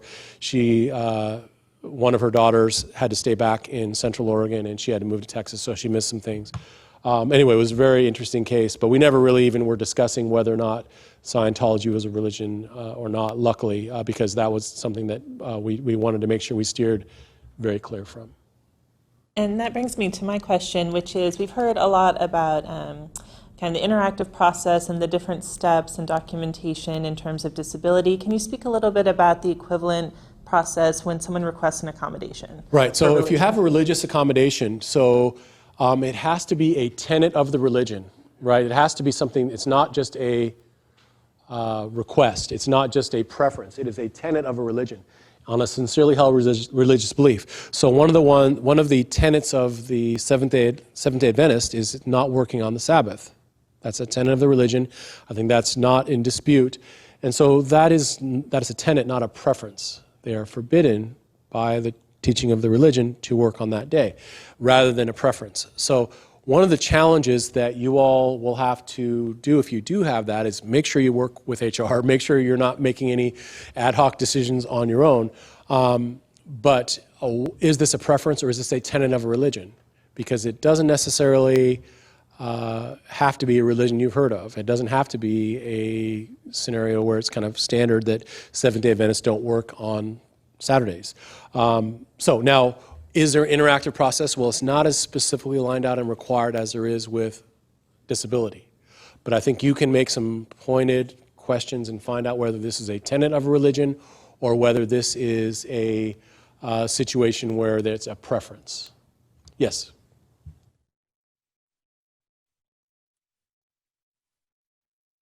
One of my questions is, I work with employers a lot and job seekers. If someone goes to church on Sundays and they're open availability except on Sundays to attend church, is that considered an accommodation? Right, so that would be more of a preference. So it's not a tenet of the religion that they can't work on Sundays. That would be their preference, or I'm really involved in my church, it's there. So it would have to be a tenet of religion. Now, it would behoove an employer to try and work with someone if you lose a good employee over that, or a prospective employee.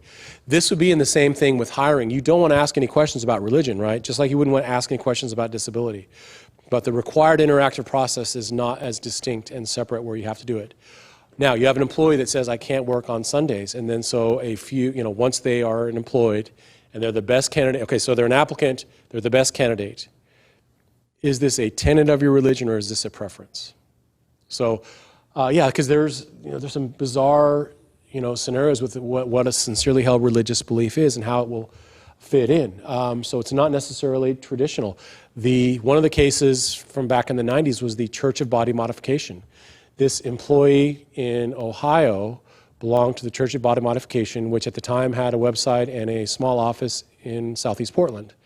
And they have a sincerely held religious belief that they want to celebrate the modification of the body with tattoos and piercings, and it is a sincerely held religious belief. And that it seemed kind of quaint now it seems like tons of people have body art and tattoo and all of that, but back at the time, a Costco employee in Ohio had a nose ring, and she said, I belong to the Church of Body Modification, and that's a sincerely held religious belief. The court eventually ruled that her covering her nose ring per the strict dress code that Costco had at the time was a reasonable accommodation, a flesh-colored Band-Aid. And then Church of Body Modification on their website says this is not for you to avoid your company's dress code. This is a legitimate religion with people's sincerely held religious beliefs. So they know that people were trying to take advantage of that when they don't have to cover up their tattoos or whatever it is. So as long as it's a sincerely held religious belief and it's a tenet of that religion, that's the potential challenge with that. So dress codes are a big part of it. Abercrombie & Fitch got burned with this, right? But Abercrombie & Fitch has a look policy.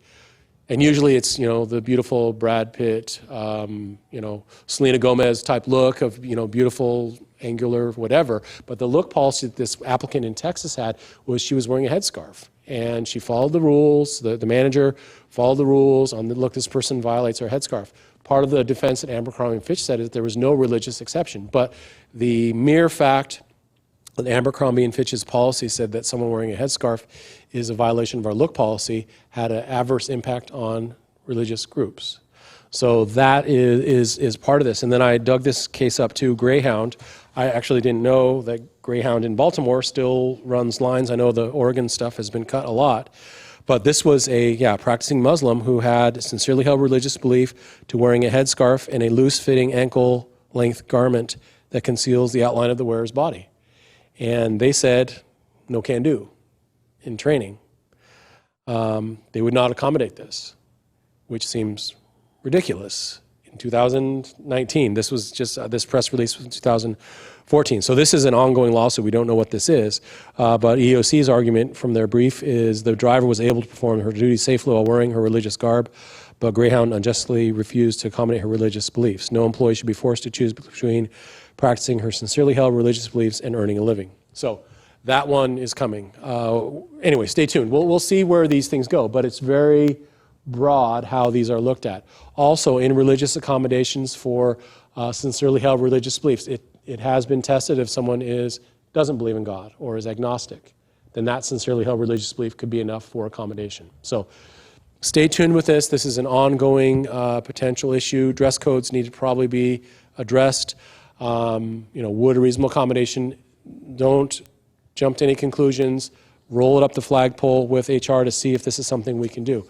Would it be a reasonable accommodation for the modification of dress code? Abercrombie & Fitch, nationwide company, gobs of employees, someone wearing a headscarf. And this is the argument. I had this discussion with one of my colleagues about it. He's like, they're really wanting to cultivate that image of the beautiful angular people and all that. But I was like, well, if Brad Pitt was going to meet the dress code policy if he had nothing on his head, but he would fail the look policy when he was wearing a headscarf, that's the problem. And we look at it in that sense, because that's not necessarily something that's going to work. So remember, there's once again 3 types of claims: the failure to accommodate, different treatment or disparate treatment, and then harassment. So in that Engel case, the dentist in Bend, it was failure to accommodate and harassment.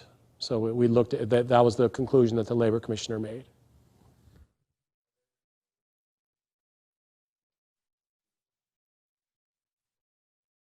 There are some religious exemptions. So the question is, are there some employers that don't have to accommodate? So there's some religious exceptions. So if you're going to be the pastor of a Lutheran church, there's a requirement that they be Lutheran to be the pastor. But that's not always going to necessarily apply. But for regular businesses, probably not. There's not going to be too much wiggle room for this. There's some potential exposure. Unless, did you have a hypothetical in mind, or?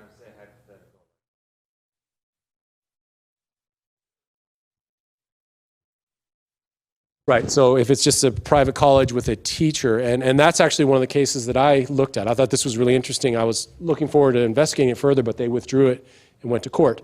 But this was a math teacher that applied for a job at Concordia University. And if you're not a member of the Missouri Synod religion, you couldn't be a teacher there, even though they were teaching math. Because she brought this complaint up because she was Mormon, and the Church of Missouri Synod from that Concordia is a part of did not think that was Christian. And they didn't have a requirement that they be Lutheran, but they had to be the requirement that they be Christian. But then she was hired as a professor at University of Portland. And so they didn't look at it. And I thought vigorously that this was not a religious exemption that would apply. So it is part of this. That can be a consideration, but would there be a reasonable accommodation? That would have to come into play. So the religious exemption has its whole host of other sections, which you all don't necessarily have to deal with. But I would make sure you punt that if it is if there's a private religiously themed school that wants to do this, make sure they vet that with their attorney. Dress codes is the big one that we deal with, and then the time off. And I think if you investigate whether it's sincerely held religious belief, that's the case. Yes. So when it comes to the scheduling, if there's an employer that says the position must be available on Tuesday through Sunday, and then an individual says I'm not available on Sundays due to a religious accommodation, reasonable accommodation, I mean, where does that go? If it's I guess it's kind of like the question where somebody's saying they need to use the restroom every 3 times per hour, but the position is requiring them to be greeting customers or working a reception desk. Is there any wiggle room there for the employer to be able to say, well, it's an undue hardship for us to expect that you can be off on Sundays when the position requires you here Tuesday through Sunday? Yeah, I mean, that's the analysis that would have to be done. You'd have to look at it carefully. I think that for a small employer, they could make that, it's a de minimis standard. It's the lowest standards, just as long as there's something there. So dress code's easy. There's no cost for that. Dress code wouldn't apply, but would a small mom and pop grocery store that they do buku business on Sundays, and this person isn't able to work on Sundays as a tenet of the religion, that small employer would have the undue hardship argument that's there. Now, Walmart would not have that argument. Fred Meyer would not have that argument, but a smaller employer could. So yeah, that's the beef with this, and this is where, and this could be a tenet of the religion is they don't work 4 days a week. Well, then that's undue hardship. That will be pretty straightforward. But the one that can only not work on Saturday and Sundays in retail and restaurant settings, that's where this is where we make our hay. This is where we make our money, and that's part of it. So can we do that? That's the question. Is this working? Okay. So going back to sincerely held religious belief and the Abercrombie and Fitch, Right. When the person interviewed for that position, if they really had that sincerely held religious belief, they would have been dressed according to that at that point, which obviously this is going to be a discrimination type of thing because they would have been dressed that way when they showed up for their interview and probably not been hired because that's the way they were dressed instead of dressing accordingly to the way Abercrombie and Fitch sets their personal perspective. So how do you look at an issue with them showing up one way for an interview, then after they're hired, they show up another way and start throwing out the sincerely held religious belief? Yeah, that people can convert, they can change, right? So in the interview with Abercrombie and Fitch, she showed up to the interview with a headscarf, with the burqa on her head. And so that one is easy. But what if someone converts? That would be the challenge with this. Now, it would be a good, if you're a defense attorney, it would be a good argument. Well, if it's a sincerely held religious belief, why the heck did you not do that at the interview? Why did this come on? But then the counter would be from the employee is that, look, I just converted. This just happened. Or, this is the step I'm taking. So all of these cases, just like with disability, have to be looked at under the microscope to see, okay, what can we do, what can we not do? Dress codes are one of the ones, I don't think there's much of a de minimis standard. The undue hardship element with that would be a bit of a challenge, I think, with that. It's more of the time off, I think, that most employers in Oregon are juggling with. But yeah, I just, this contractor, I think, outside Corvallis, they were having a Bible study at work. He was kind of, an evangelical employer, and he was paying them for it. And he's saying, well, there was an employee who objected to it. So, well, I'm paying you for it. But that's, that's not, this request was made. I don't want to go to the Bible study. I want to do that. There's no expense in having that because he was wanting to proselytize his employees. But yeah, that would be some legitimate questions with this. But the religious accommodation is what every employer has to juggle, and it really can be a challenge at times. Lots of head scratchers with this. I don't have, that would be what the attorneys are going to do. Now, briefly, there is a reasonable safety accommodations for victims of domestic violence and sexual assault and stalking. This is a relatively new poster requirement since 2014 for this. This is a reasonable amount of time off for someone that's a victim of domestic violence. They can have that in the mix with what they do. So that's, this could be more than 12 weeks in theory. If someone's the victim of domestic violence, the employer can ask for verification. Okay, so a few things with the interactive process. So I should clarify, I know that was a question that Teresa had, is that the interactive process is required for disability, not necessarily for religion. It wouldn't hurt to do a little more digging to find out, is making sure this is a sincerely held religious belief, and that, but it's not laid out where this is for employers in Oregon, which is part of the Ninth Circuit Court of Appeals, which requires it. Calling it the interactive process sometimes can be a little bit intimidating. It's kind of a legalese. I've overheard heard defense attorneys say this is a conversation, this is a communication, this is a dialogue. Okay, what can we do to do that? So they have a disability. We're presuming that they have it documented. It's clear it's there. When they say they can't do something, you've jumped through those hoops. Are they still able to perform the essential functions of the job? There's no magic words required for this. So they have a disability, you go there. Now what can we do? How can we make sure they're working this? Make sure you document this, all of these conversations. These are all the steps we've done. Document that you talked to Chet at Boley, or document that you talked to whomever at Boley, or the ADA Job Accommodation Network, or Ask Jan. Those are all part of that.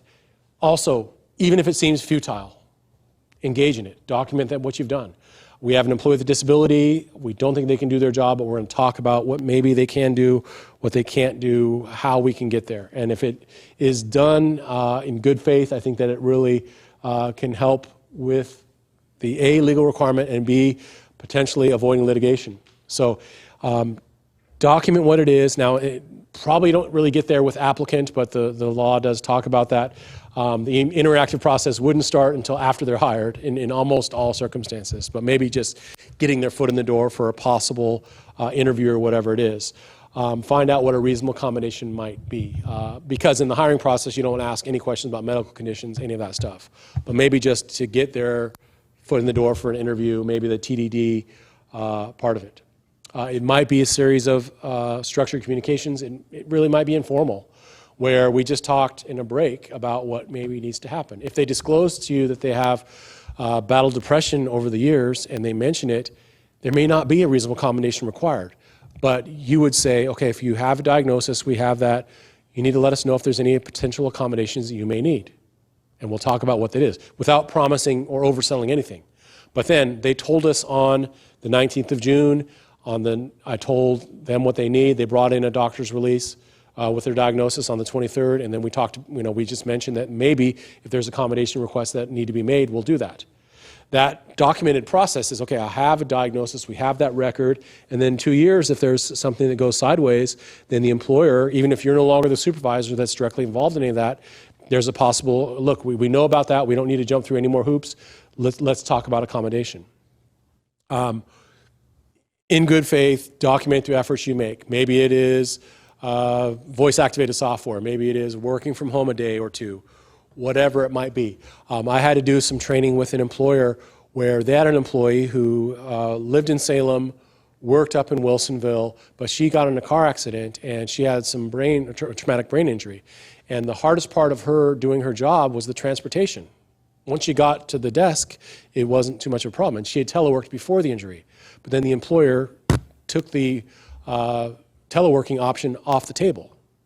And there were other employees, and this was in high tech, which is kind of a mainstay for what that is. And so ended up settling, and part of the training was, look, you need to treat everyone the same. And that was arguably part of this. Is like, look, previously she was able to telework, and then they took it away after the disclosure of an injury. So it didn't make a lot of common sense on what that was and where that worked. So they ended up resolving it through BOLI, and that's part of it. Another case, this was a local delivery driver, so not a DOT required scenario with this, but the person was applying for the job and had worked previously in Portland and was applying for the job in Southern Oregon.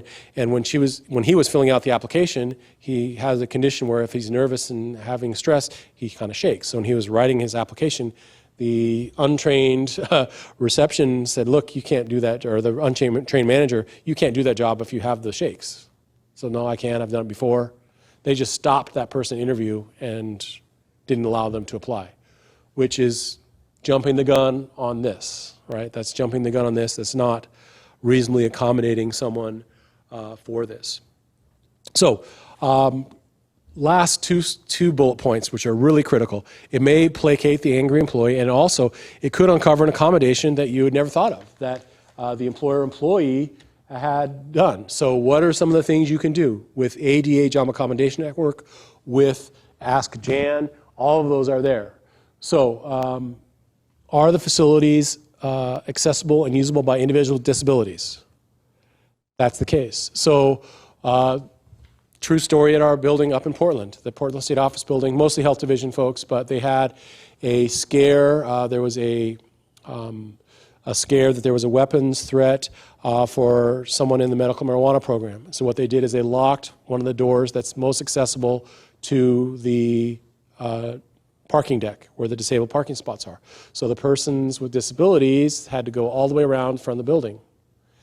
And actually, Boley was part of this, saying, look, you can't just lock people out for security reasons when there is a different treatment situation for that. So are your facilities accessible? And that's part of just getting in the door. So that's how we can work that. And that could be ergonomic stations, that could be other options. How is that addressed? And the big employer, that's going to be a different universe than a smaller employer. Can the job be restructured? Sometimes yes, sometimes no. That's all part of that back and forth. What can we do? Can the work schedule be modified? Is there an available, suitable, vacant position? That's easy, right? We'll just pluck them and put them in there. Can we modify or acquire equipment that can help someone do their job? Another bully case that we had, and I know that a lot of delivery fleets are doing this, they're having the lift in the back. So the big boxes that used to have to be dragged down a ramp on a cart, increasing back injuries, all that sort of thing. Only part of their delivery fleet had the lift at the very back. And the employee with a disability, they had a legitimate back condition, they wanted to get assigned one of those with the lift in the back. And so that was the beef on that. And the employer said that we couldn't accommodate that based on seniority rules from the union and all of that.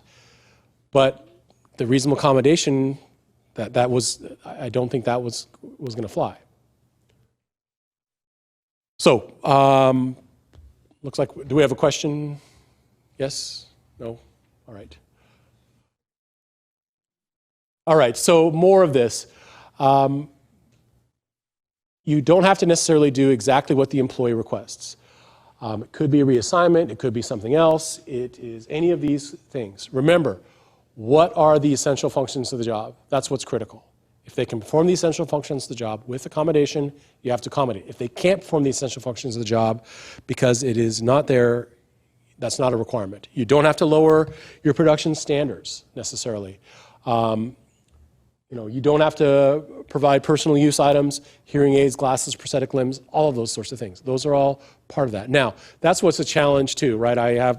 If I don't wear my glasses, I'm disabled, but there's an easy accommodation. Probably a lot of you have that, hearing aids, things like that. So it may not necessarily be something that you need to do the actual accommodation for. So those are factors with this. I think the key element in this on, okay, is it a reasonable accommodation, is can they perform the essential functions of the job? So a little more on this. Make sure that you work with HR or the manager in determining what the accommodation can be. This is not a yes or no snap judgment. This is a process. This is there. You may require information and input from the care provider. With that same give and take with whether the healthcare provider says yes, they can do it or no, they can't. That all back and forth.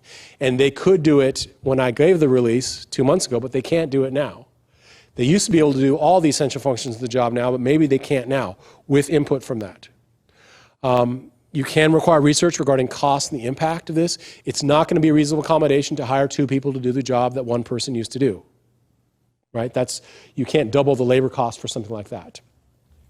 It's a good faith, back and forth, give and take on the interactive process and what that is.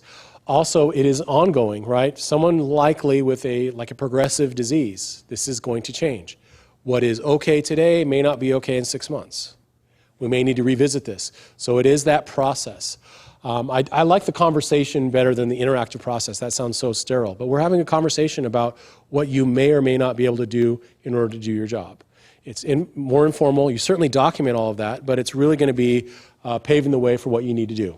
So some things to make sure that you are moving forward with this. What is the trigger? How do we get this? We have a need for an accommodation with that record of a disability. Meet with the employee more than once often. Maybe you notify the supervisor without any unnecessary details. So if there's not a specific job-related reason to know, you don't need to go into the specific details. I always look at this as like HIV status. If someone's HIV positive, most people don't need to know, but that's a disability that would come into play. But you don't want to be the one that discloses any of that. Gather information, document what you've done, maybe involve the medical provider. There is a team of people hopefully working back and forth on this. Then you work out what possibly there can be an accommodation. And then closure letter, email, something to show that you have engaged in the meaningful interactive process with this employee and in how they can work with that. Questions? Okay, and then the undue hardship, which we're really not going to spend a ton of time on because this would not be your call. Is it significantly difficult or expensive? So a $2,000 voice-activated software is going to be unduly expensive or difficult. We can't do that. The argument from the bully perspective or the, going that way is, well, you have a budget of how much, you have how many employees, that is too expensive. That's part of it. Does it fundamentally alter the nature of the company or the agency? That's the other part of it, which you don't necessarily need to spell. So they'll look at all of these facts on whether or not that is an undue hardship. But that will be one of the last cards that you will play when you're doing that. I would really make sure that you emphasize the interactive process. I think that's the key part. Document what you've done. This is where you work hand in hand with HR. Use some of the resources that we have. If you can get through that, you'll likely be able to do it. Now, in some situations, there's not an accommodation, but you're not going to be making that decision solo. That's with HR, with your team, possibly with legal counsel. So appreciate your time and your questions and your patience with some of the remote challenges we have on that. Remember, the second slide in your handout does have my contact information. If you do have further questions, please let me know. If you do have questions, please don't hesitate to ask. It is part of what we do to try and help employers comply with Oregon's civil rights and wage and hour laws. Thanks for your time and best of luck.